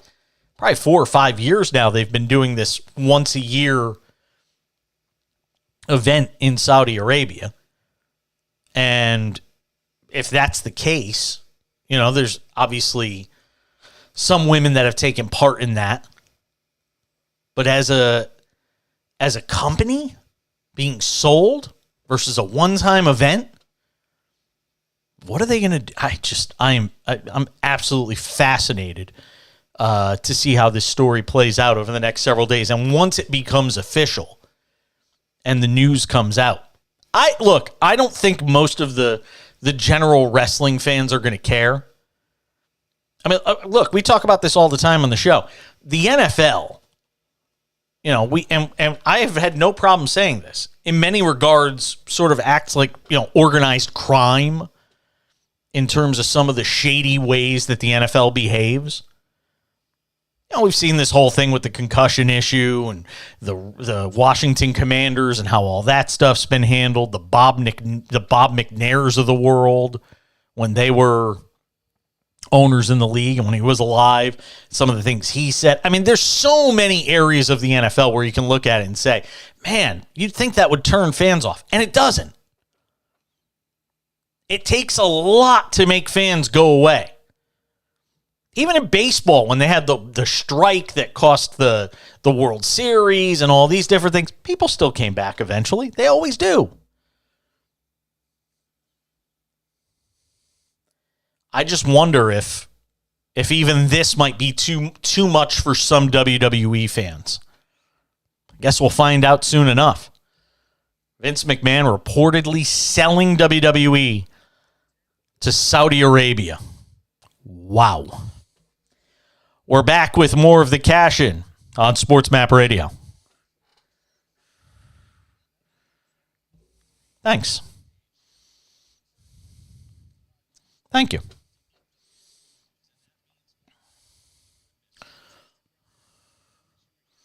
Yeah, I wish he was too. I wish he was here too. I'm fascinated to know what he thinks. I was going to text him actually and see what he thinks of it.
CM Punk tweeted, "Go suck a blood money covered dick in Saudi Arabia, you fucking dork." Wow. He tweeted that out to WWE on Fox. Wow. Shots fired. Shots fired, man. Holy shit. Oh, the biggest winner in this might be AEW. I mean, I didn't even get into that part of it, but that's really... And they're really... I normally wouldn't talk about WWE, but there's a ton of crossover. Same people you see wearing jerseys are the ones wearing wrestling t-shirts in the crowd. I'm just thinking even more about this WWE story that's broken tonight, with WWE reportedly being sold to Saudi Arabia's public investment fund, which is basically selling it to the Saudi government. It will be the Saudi government's, they did live golf, and now they'll have wrestling. And again, some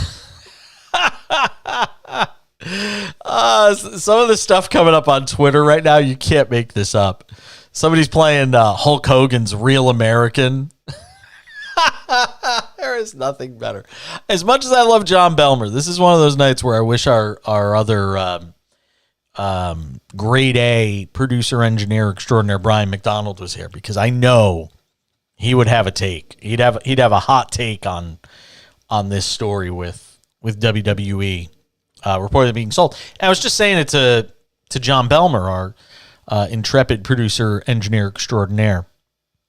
If you listen to the show and you ever hear like promos for the show and stuff, John Belmer does all of that. The guy is amazing. And if you go follow me on TikTok, Jason Page 70, the Jason Page, sorry. On TikTok, I'm the Jason Page.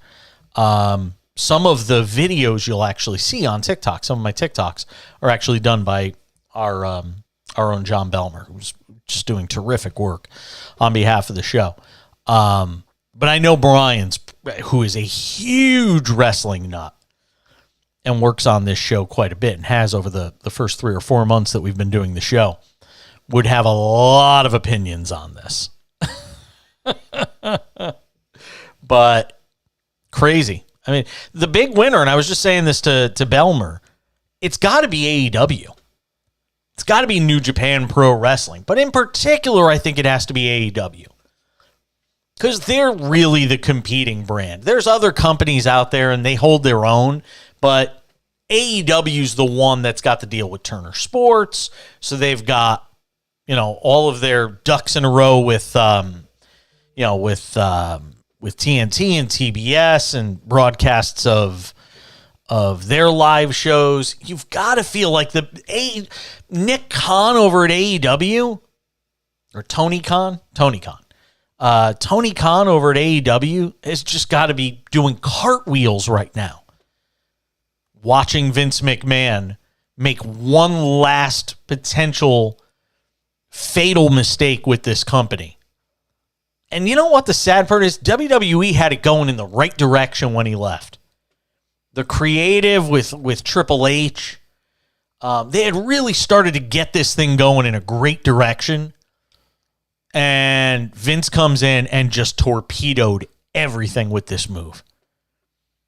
Like I said, I can't wait to see the reaction. Matter of fact, I was laughing during the break. I can't read it, but go and see what CM Punk tweeted out tonight with regard to this announcement from WWE. As a matter of fact, actually, he tweeted it out. Oh, no, he tweeted it out tonight. Yeah.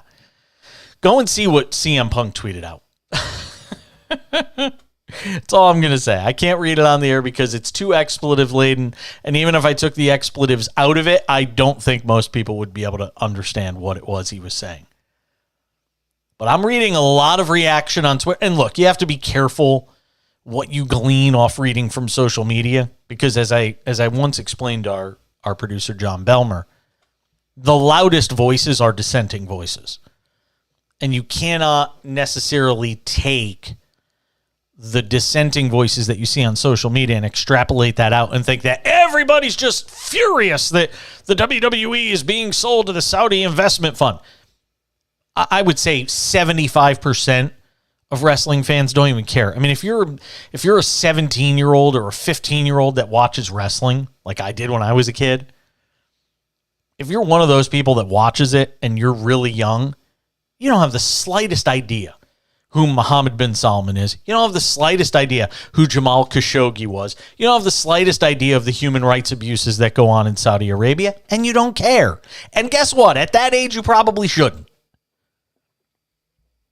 But the adults that you see in the crowd, the guys with the beer-soaked Stone Cold 316 shirts that they still wear, that guy, I'll be curious to see what those people think about, the WWE basically selling out to the Saudis. 1-800-224-2004 if you've got a thought on it. Does it matter to you? If you're a wrestling fan, I want to hear from you tonight. What does it mean to you that the WWE has decided to do this? From anywhere in America, anywhere at all. 1-800-224-2004, 800-224-2004. You can hit me up again on Twitter as well, at the back page. Let me know what you think on Twitter, at the back page. My buddy, I've got some good friends that work in this industry, and I can't say where all of them work because I don't want to necessarily promote what they're doing. But some really prominent people in media are even speaking out on this tonight. There's a lot of people that are bent out of shape about this. Before we wrap up the hour, a thought on Dana White, because a lot of people are sort of scratching their heads right now at the fact that this story continues to not be covered at all right now. This story of Dana White, being caught on video at a New Year's Eve party, slapping his wife. I think it continues to fascinate me, the silence from the media when it comes to this story. That they just don't want to touch it. That they'll find anything to talk about except Dana White. And I got to say, if I were a betting man right now, and if you listen to the show, you know I am, I think this is going to end with absolutely nothing happening to Dana White. That he's going to continue in his role, and the media is just going to do a CYA for him. They're covering his you-know-what. They're covering his backside. Dana White's going to, I hate to use the word get away with it, but Dana White's going to get away with it. He's going to get away with something that not a single commissioner of any of the major sports would ever be able to get away with. ESPN, not touching them. Time Warner and TBS and all those guys, not touching them. Endeavor, which is the company that owns and has this very significant relationship with UFC,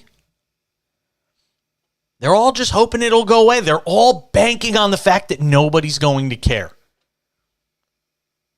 Endeavor is the parent company of UFC, by the way. On Monday, legislators in California posted online a letter addressed to the Endeavor CEO, Ari Emanuel, calling for the immediate removal of Dana White as UFC president. So far, Endeavor not saying a word.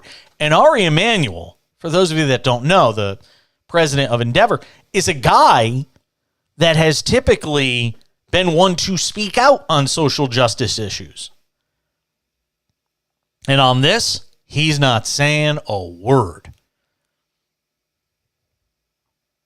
Prior to his wife's slap, video showed White grabbing his wife by the wrist.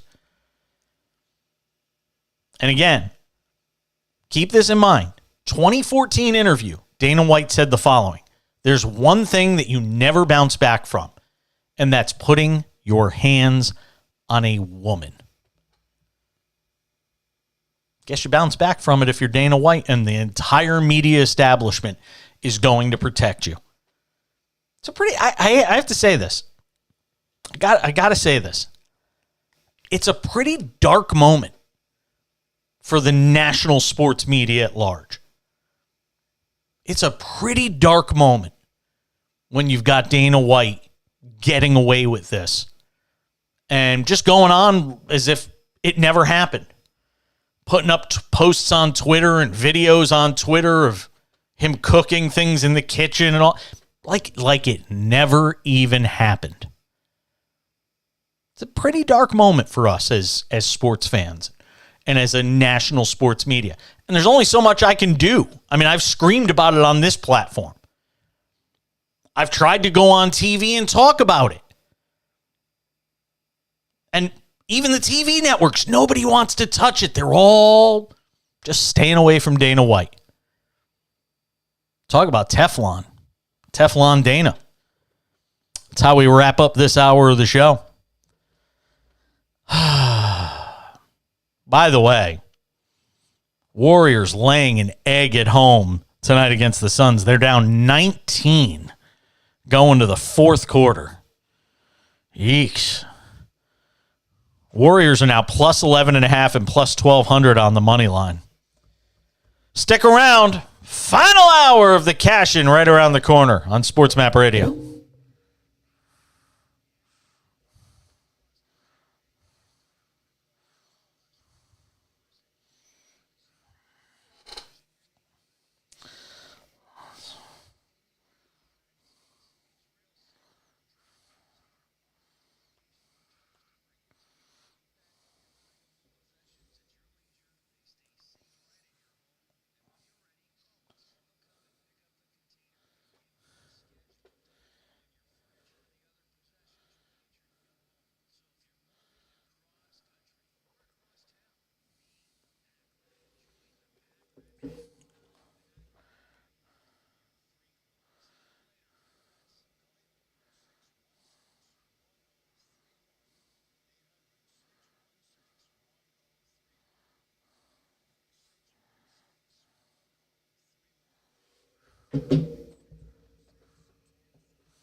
Come the Warriors.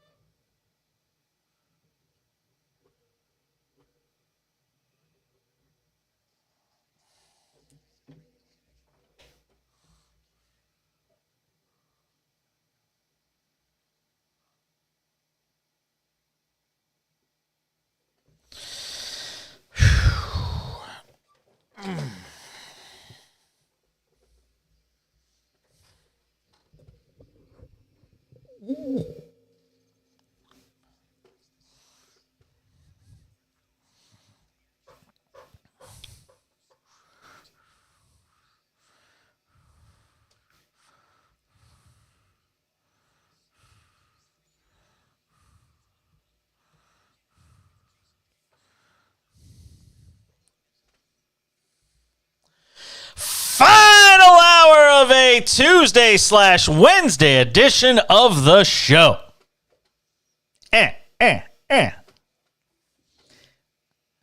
Here we go. Let's talk about it together. A lot to do in this final hour. 1-800-224-2004 is the phone number. 800-224-2004. You want to tweet at me? Go ahead and do it. At the back page. Again, on Twitter. At the back page. So, very interesting night so far. We were talking a little while ago about WWE reportedly being sold to the Saudi Public Investment Fund.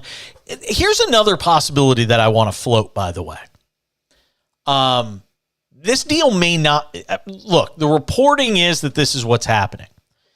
But I'm going to float another possibility. Because the big-time wrestling websites that report this stuff are not reporting it. It's entertainment websites that are reporting it. But I just want to float one thing on this, and then I'll get off the wrestling. Because the wrestling, it's what we call it down south. We call it wrestling. I want to float this one thing. Could WWE be putting this story and leaking it themselves as a test balloon to see what the reaction is? Politicians are notorious for doing this sort of thing. You float a trial balloon. You say, well, we're thinking about going and, doing this. Lindsey Graham infamously did this last year where he said something about, we're going to ban abortion at this thing, and again, not to go political, but just to give you an example of how people sometimes will float these things and then wait to see if there's outrage or if people care or if people don't care. And then once they figure out where the public sentiment is on it, then they'll go ahead and go through with it. There's a possibility that WWE is leaking this story on their own to see how the media reacts to it. Maybe we could sneak it in and nobody will notice.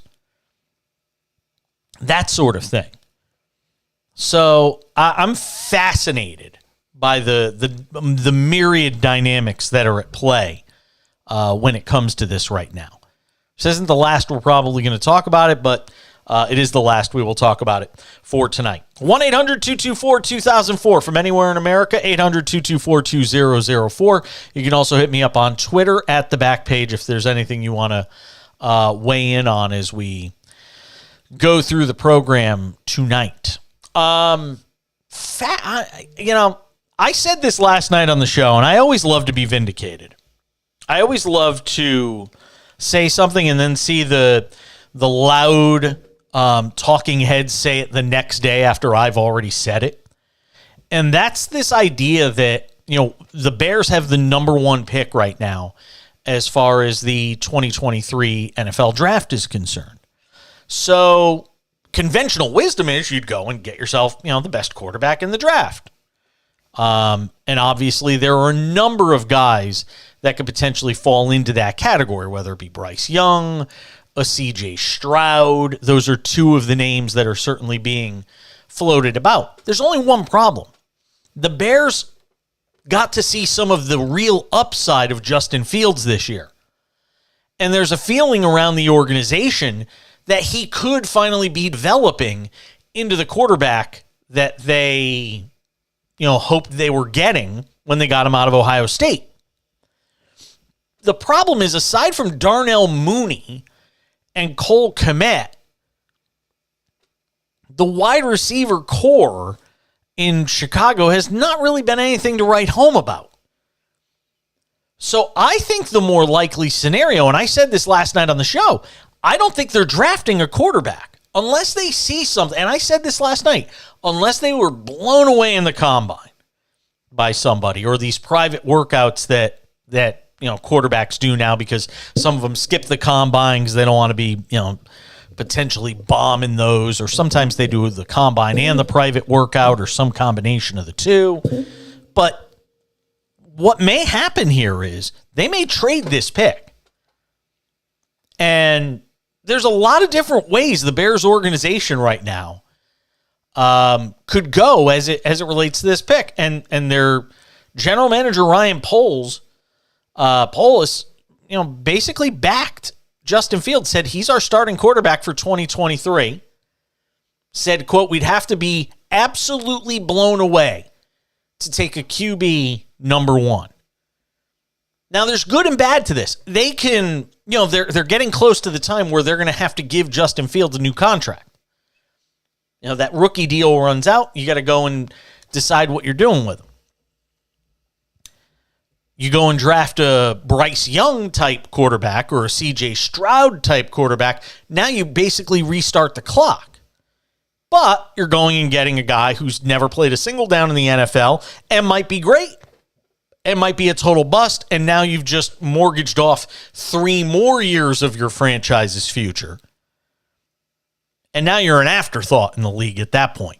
I mean, it's been a long time since the Bears were anything to write home about.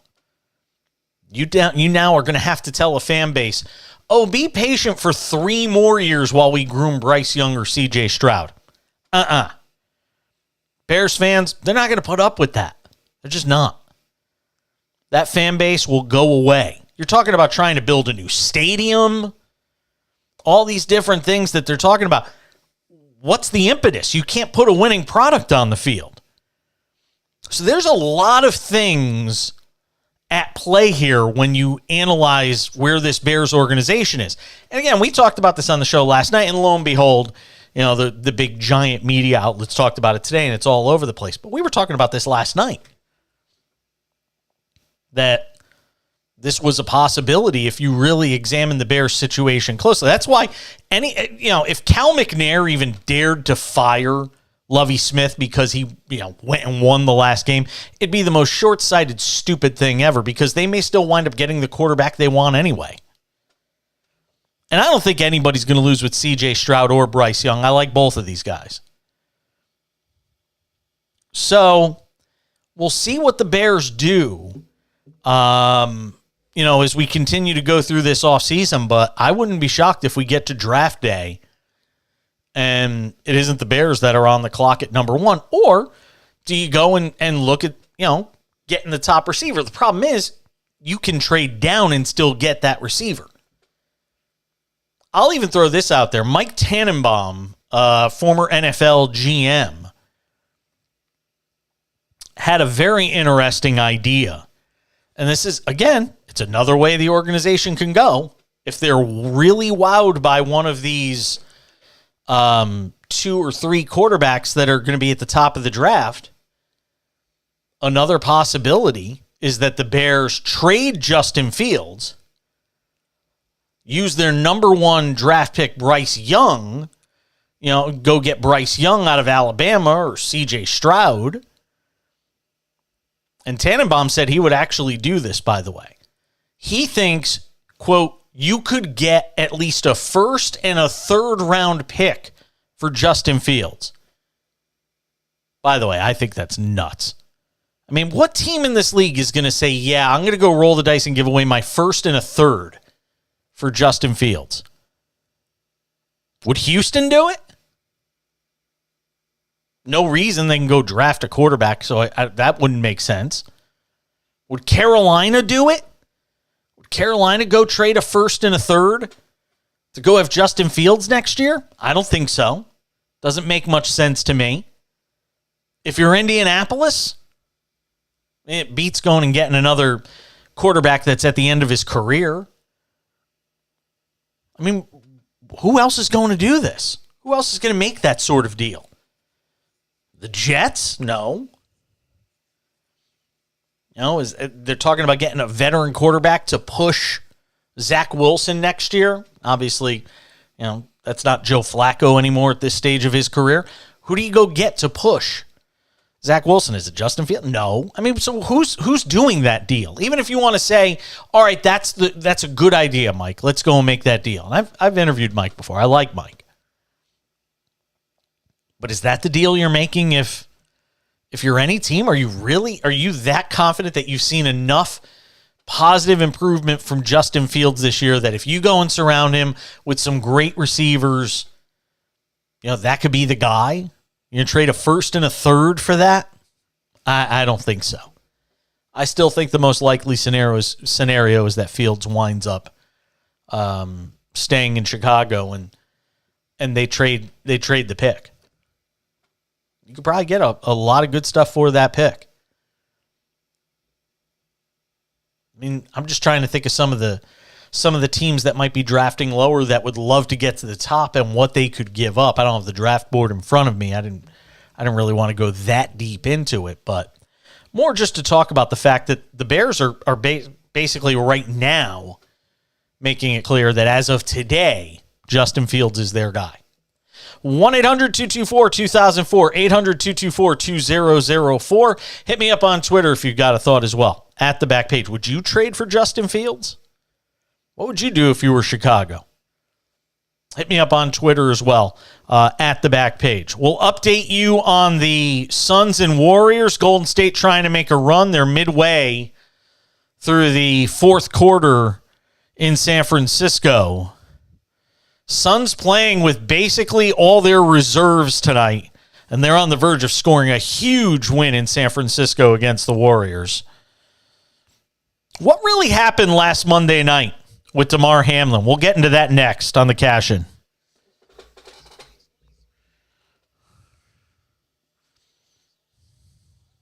Meh.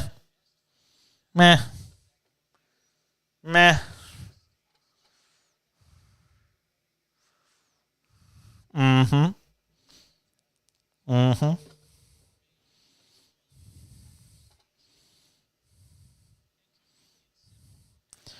Come on, man.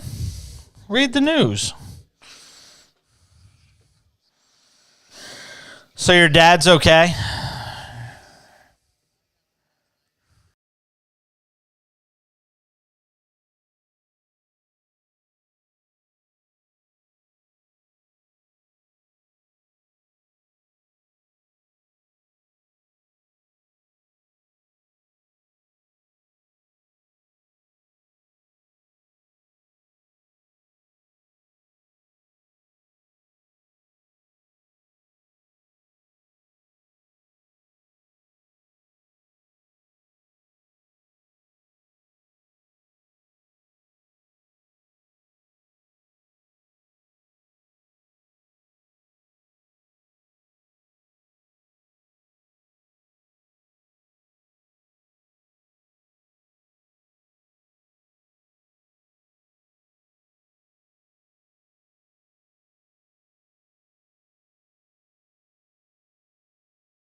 on this Tuesday night, and, well, around this time last night,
continue.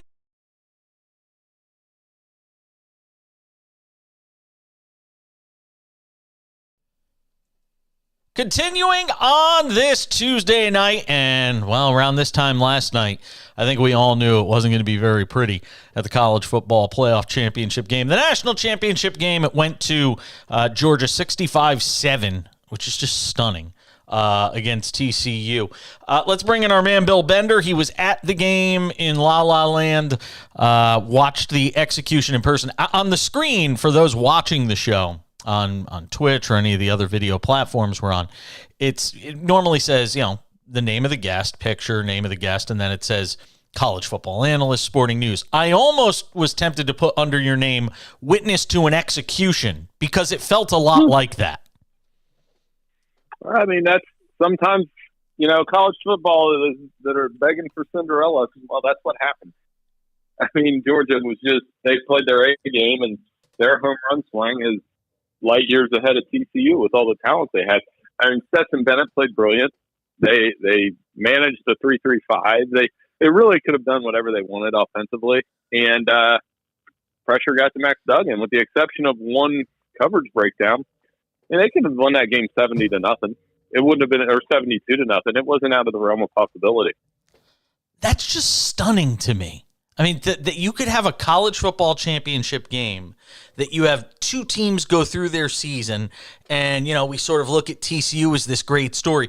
I mean, are they that inferior talent-wise, or was it game plan? Was it lack of planning? Was it strategy? Is it personnel? Is it all of the above? I mean, was there any way that thing could have wound up different than it did? No. I think they could have played 100 times and maybe not the score, but I don't. that's what I'm struggling with, is because at the end of the day, we are expanding the playoff. It's going to increase exposure, put new teams, but the end of the test is the answers are still going to be the same. And that's, Georgia's really good, man. They lost 15 guys to the NFL draft, and they just won a national championship game by 58 points. You can't tell me that's good for the sport. I mean, no, and I haven't seen the TV numbers yet, Jason, but I'm sure they're not great. It's funny you said that. It literally just crossed as I was getting ready to talk to you. It was the lowest, I think, in the history of the college football playoff. Yep. 17. I think they said it was 17.8 million. Yeah, it was really bad. Well, I mean, like my buddies in Big Ten country, they had no incentive to watch that game other than if they had a couple dollars on it because they legalized sports betting in Ohio. But there was no, even then, what were you betting on at the end? So again, and then you kind of fast forward to next year, and it's going to be Alabama, Georgia, State. I'm not sure any other team in the country could actually win 2 games in a playoff format, but that's just against those 3. Michigan, I suppose, and maybe an LSU, but that's really it. And I noticed in these 2 early top 25s for next year, which you must love, by the way, because I mean, literally the season just ended and you already have to start thinking about, all right, next year. And I guess when you do this for a living, that's your job. But TCU in one of the ones I saw, I think was as low as 12th. And is some of that just because of the way they lost? Is it the law of averages and all the close games they won this year late? Some of those may swing the other way. Is that what people are looking at? Yeah, we did one at Sporting News too, and I think I had him at 8 or 9. You lose Duggan, you're going to have a couple guys. Yeah, they're bringing in some transfers. I do think we still made them the highest Big 12 team, but those are just permanently hard to. I have trouble with them after number 3. Like I said, it's pretty much Alabama, Ohio State, Georgia, 1, 2, 3 in any order on any given year, and then you start the list. And I was running through that with some people at the playoff last night, and they were kind of, well, what about this team? That's the hard part. I always like the SEC West, for example. I mean, you could probably rank 5 of them, but and some of those teams are going to lose a lot of games. Inevitably, next year, we could be in a position, let's just say TCU is one of these teams that's on the bubble again. And it's the difference between, a 1-loss or a 2-loss SEC team or a, 1-loss team out of the Big Ten. And there's TCU in a situation like this year where they have 1 loss. I know it's not supposed to work this way, but is there any way that it can't be in the minds of, those making the decision in the room for the college football playoff, this selection committee, that TCU was this bad in this big a spot on the biggest stage, and does it impact it? If it comes down to them or somebody else next year? It shouldn't, but I mean, how does it not, though? But how does it not? I know. Well, that's human nature, right? So I don't think it should, but it will inevitably. Yeah, I mean, it's kind of like with Oklahoma, where they had that run where they were losing. It's the Big 12 in general. I mean, they did win one. I mean, you got to give them credit for that. I mean, could you look at it the same way with Michigan, who's lost 2 years in a row, and if they were to lose to Ohio State, I don't know if the committee would take them next year. And again, I think I flashed that stat on they already said on here. Sorry, it's been a day, but the Big Ten's 2-7 in semifinals. Right? The SEC, you know what their record is in the CFP semifinals? They're 10-1. That's why their teams get the benefit of the doubt. I've seen a lot of people asking the question now: is this, is it now the era of Georgia football? And I'm all I could think of last night was Nick Saban sitting on that panel alongside Pat McAfee and all these guys, and Lee Corso and all those guys on ESPN. And I have to wonder what it was like for him. To sit there and watch that sort of massacre take place and wonder, man, what could my team have done in this spot? And who knows? Maybe it wouldn't have wound up that much different. Maybe the result would have been the same in Georgia winning. But it had to drive him nuts watching that last night. Well, he said it on the championship conference day, he said, well, there's no doubt. And they could probably play with Georgia from a talent standpoint. And when Bryce Young was healthy, they could play. But their wounds were self-inflicted. They had a lot of penalties in those losses. And the way it's set up, Alabama and Georgia are the two best programs in the country. But you still have to win the games on your schedule in this format. You have to know the rules of engagement, that if you lose twice in a season, that, yes, you'll probably be left out of the playoffs. Talking with Bill Bender, college football analyst, Sporting News, joining us here on the Cash in SportsMap Radio on the SportsMap Radio app. Stetson Bennett at the next level. I know he's not getting the kinds of looks, the three big names that we're talking about for the draft early on next year. Is there anything that's changed in the evaluation on him, at least from what you've seen and what others have seen, that maybe he gets a better look? Is the combine going to mean anything for him? Give me some argument, if there is any, for Stetson Bennett at the next level. I think he'll get drafted. He'll be a late day 2, maybe early day 3 pick. I don't know that he'll start, but one thing he does is he's accurate in a 20-yard box, and he's got a little bit of mobility to him, a little shake, and he's smart. He may get a shot. I think he's a better. I think he's better than Jake Fromm.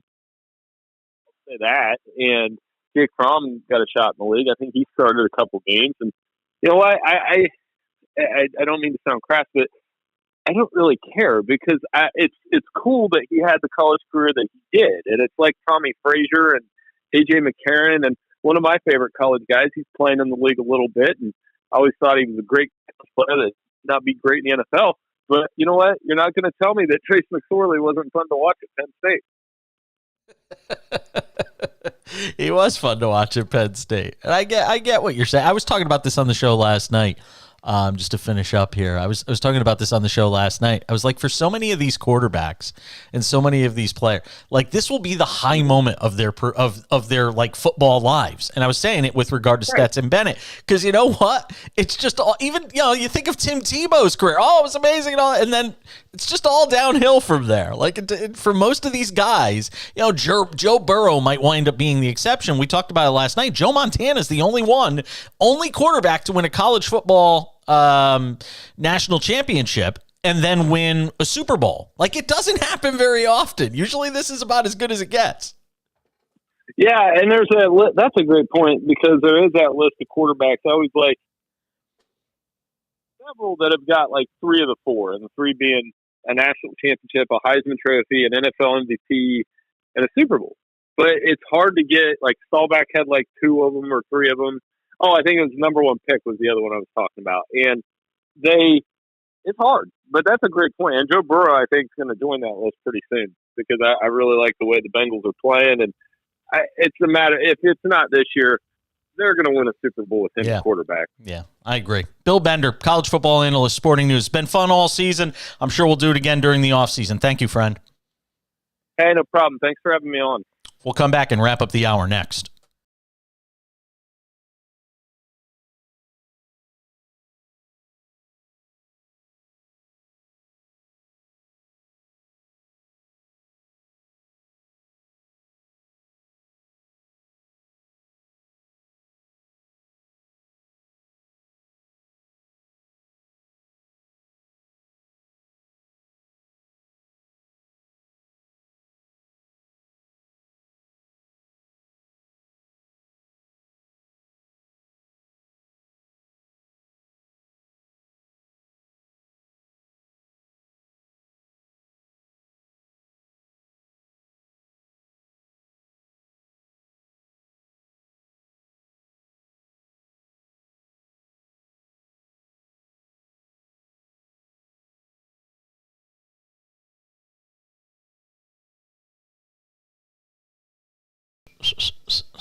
Oh, and 3. Ugh, it's ugly.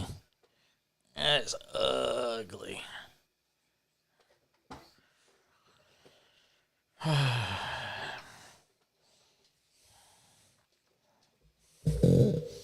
Wake up, Cole.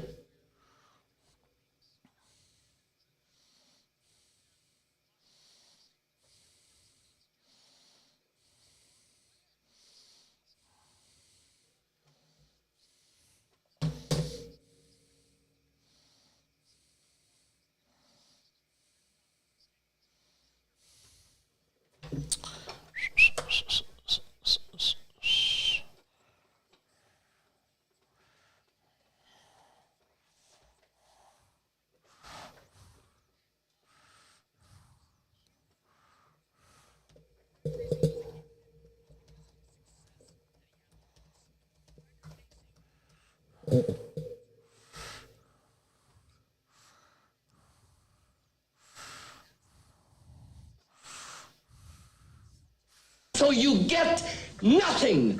You lose. Good day, sir.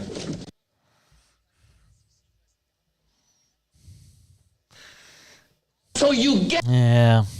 It's the one thing I'm disappointed in myself that I have not done yet is create my own drops. It's something I normally do like day one when I do these shows is to just create. Oh my God, yes. I got a whole thing to play all my own sound. It's just, I just haven't gotten around to doing it.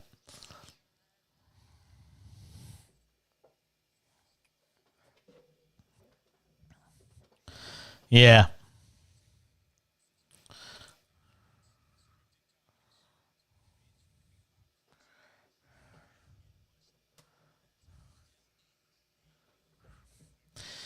Yeah, I love my Roadcaster.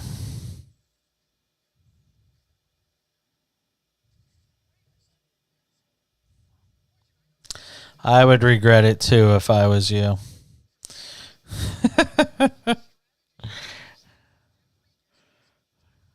Who? What? What's he going to do with it? Stare at it?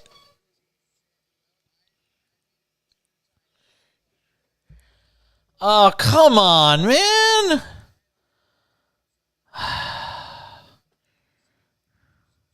When did you sell it to him? So while we were still on the air, do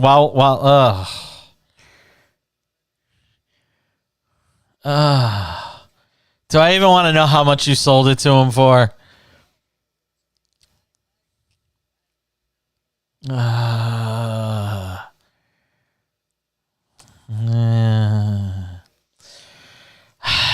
There's a new version of it out. No, they came out with a Roadcaster Pro 2. Yeah.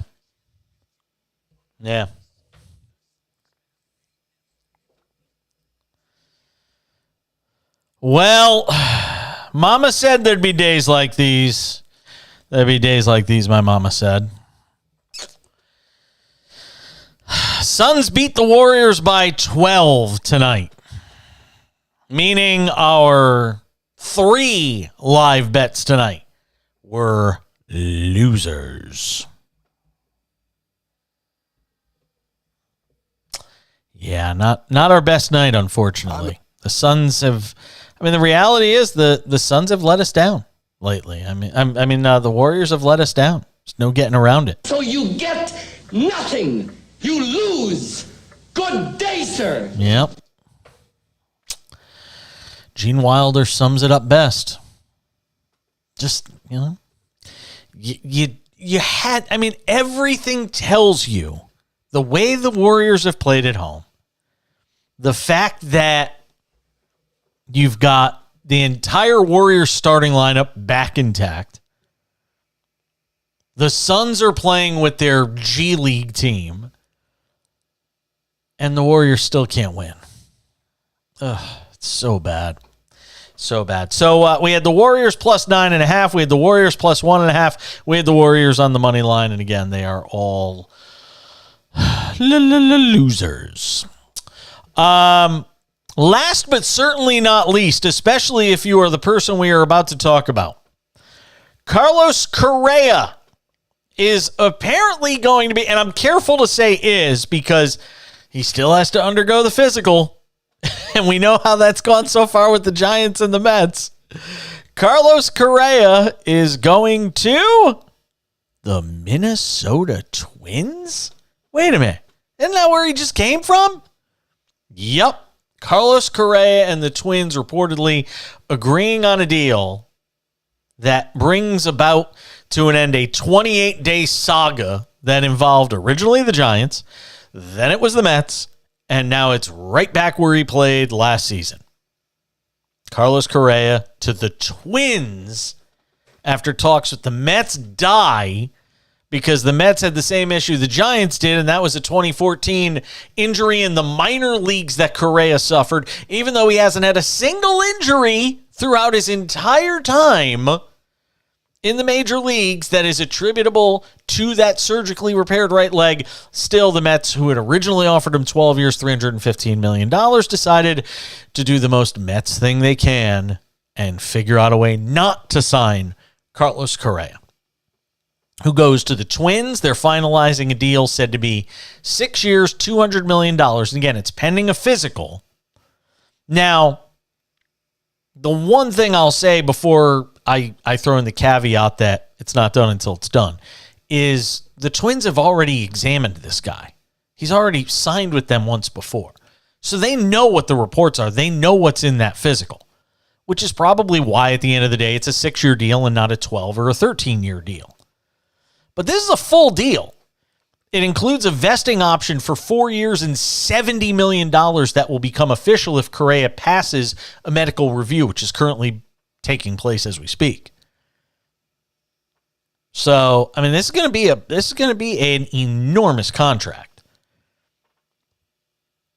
Last year he settled for 3 years, $105.3 million, but it had an opt-out after the first season. This doesn't appear to have any sort of opt-out like that. And listen, if you're Minnesota, bless your hearts, because they were never going to go into that Yankees, Padres, Giants, Mets stratosphere with these contracts. They were never going to go pay $300 million plus for Carlos Correa. They just can't. They can't play in that neighborhood. That'd be like me trying to walk into a Mercedes dealership tomorrow. I can't play in that neighborhood. I got to go get the Chevy or the Ford, maybe Hyundai. I can't walk into a Mercedes dealership. And that's the Twins. They knew what their range was and their limits was. And at the end of the day, Correa wound up coming back. And it's why you don't create acrimony. It's why you don't say anything stupid in the press. It's why you don't make things public. I mean, all the credit in the world to the Twins. They wind up winning the Correa sweepstakes. And they do it at a far lesser price with far less long-term burden than the Mets and the Giants were. And let me say this about the Mets. For all the talk of Steve Cohen and all the talk of all the money he's going to spend, at the end of the day, he traded Jacob deGrom for Justin Verlander. They got, Taijuan Walker's gone, and they bring in, a couple other pitchers. But, I mean, this is essentially very much the same Mets team that gets ready to start spring training in February as what you had when this team left the field after being unceremoniously dismissed from the postseason by the Padres. It's not much different. They still have the same holes in this lineup that they had when the postseason ended for them in October. Far short of their expectations. So I don't want to hear all this talk and all this conversation about, the Mets, New York is a Mets town. They still might not even be the best team in their division, much less a World Series team.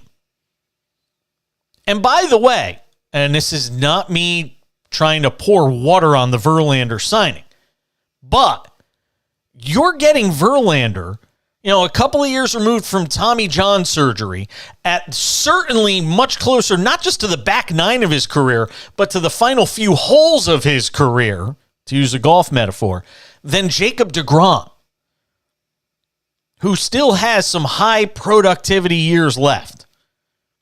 And granted, he's had his own share of injury woes and the ability to get out there and make starts, and nobody's been more critical of him, than me as far as that's concerned. But you basically traded Verlander for deGrom, and you added a couple of other arms, you lost a couple arms, and here's where you are. Yay.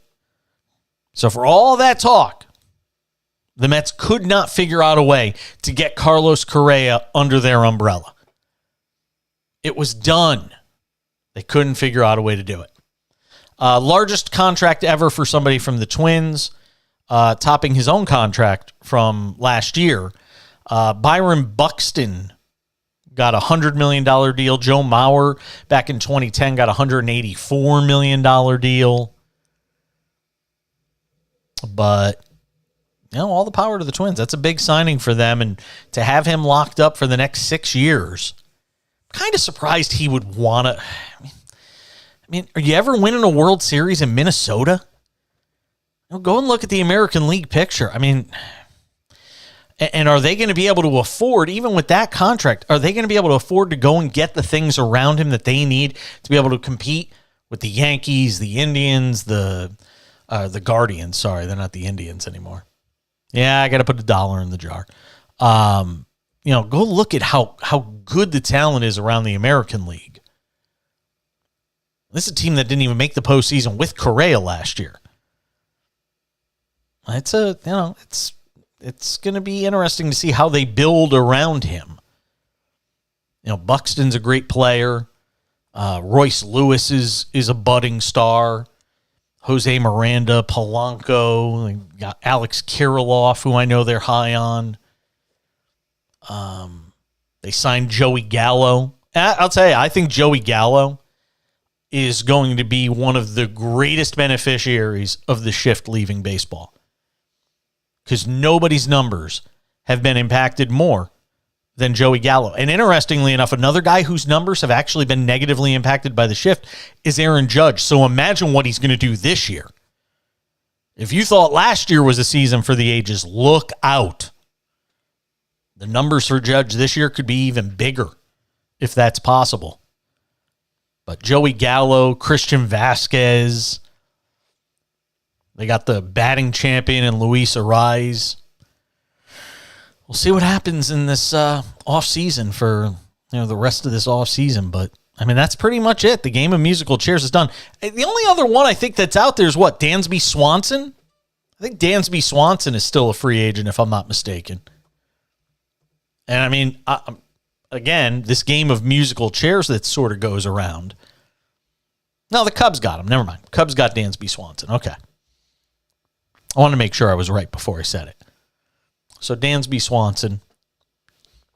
That's it. I mean, the big-time free agents are all pretty much gone.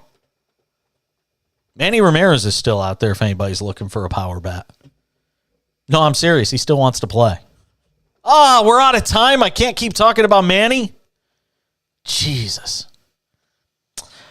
Great job tonight, as always, by the one and only John Belmer, producer, engineer extraordinaire, pushing the buttons in Houston. Love you, buddy. He'll be back with us tomorrow.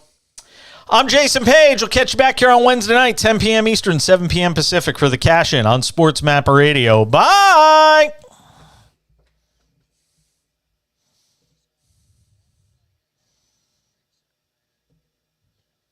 You didn't feel well. Don't worry about it. Shit happens, dude. Don't sweat it. Don't worry. Go. Hope you feel better. Dude, Dansby Swanson's parents' name, his dad's name is Cooter. I swear to God. Cooter Swanson. You can't make this shit up. Wow. His dad's name is Cooter Swanson. Wow. All right. Have a good night. Hit me up if you need anything, and I'll talk to you tomorrow. All right. Thanks. Bye.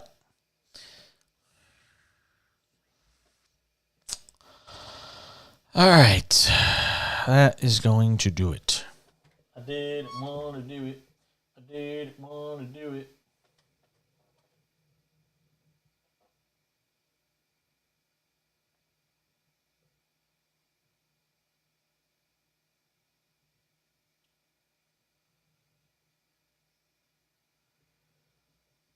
All right, for those of you watching on the stream, thanks for watching tonight.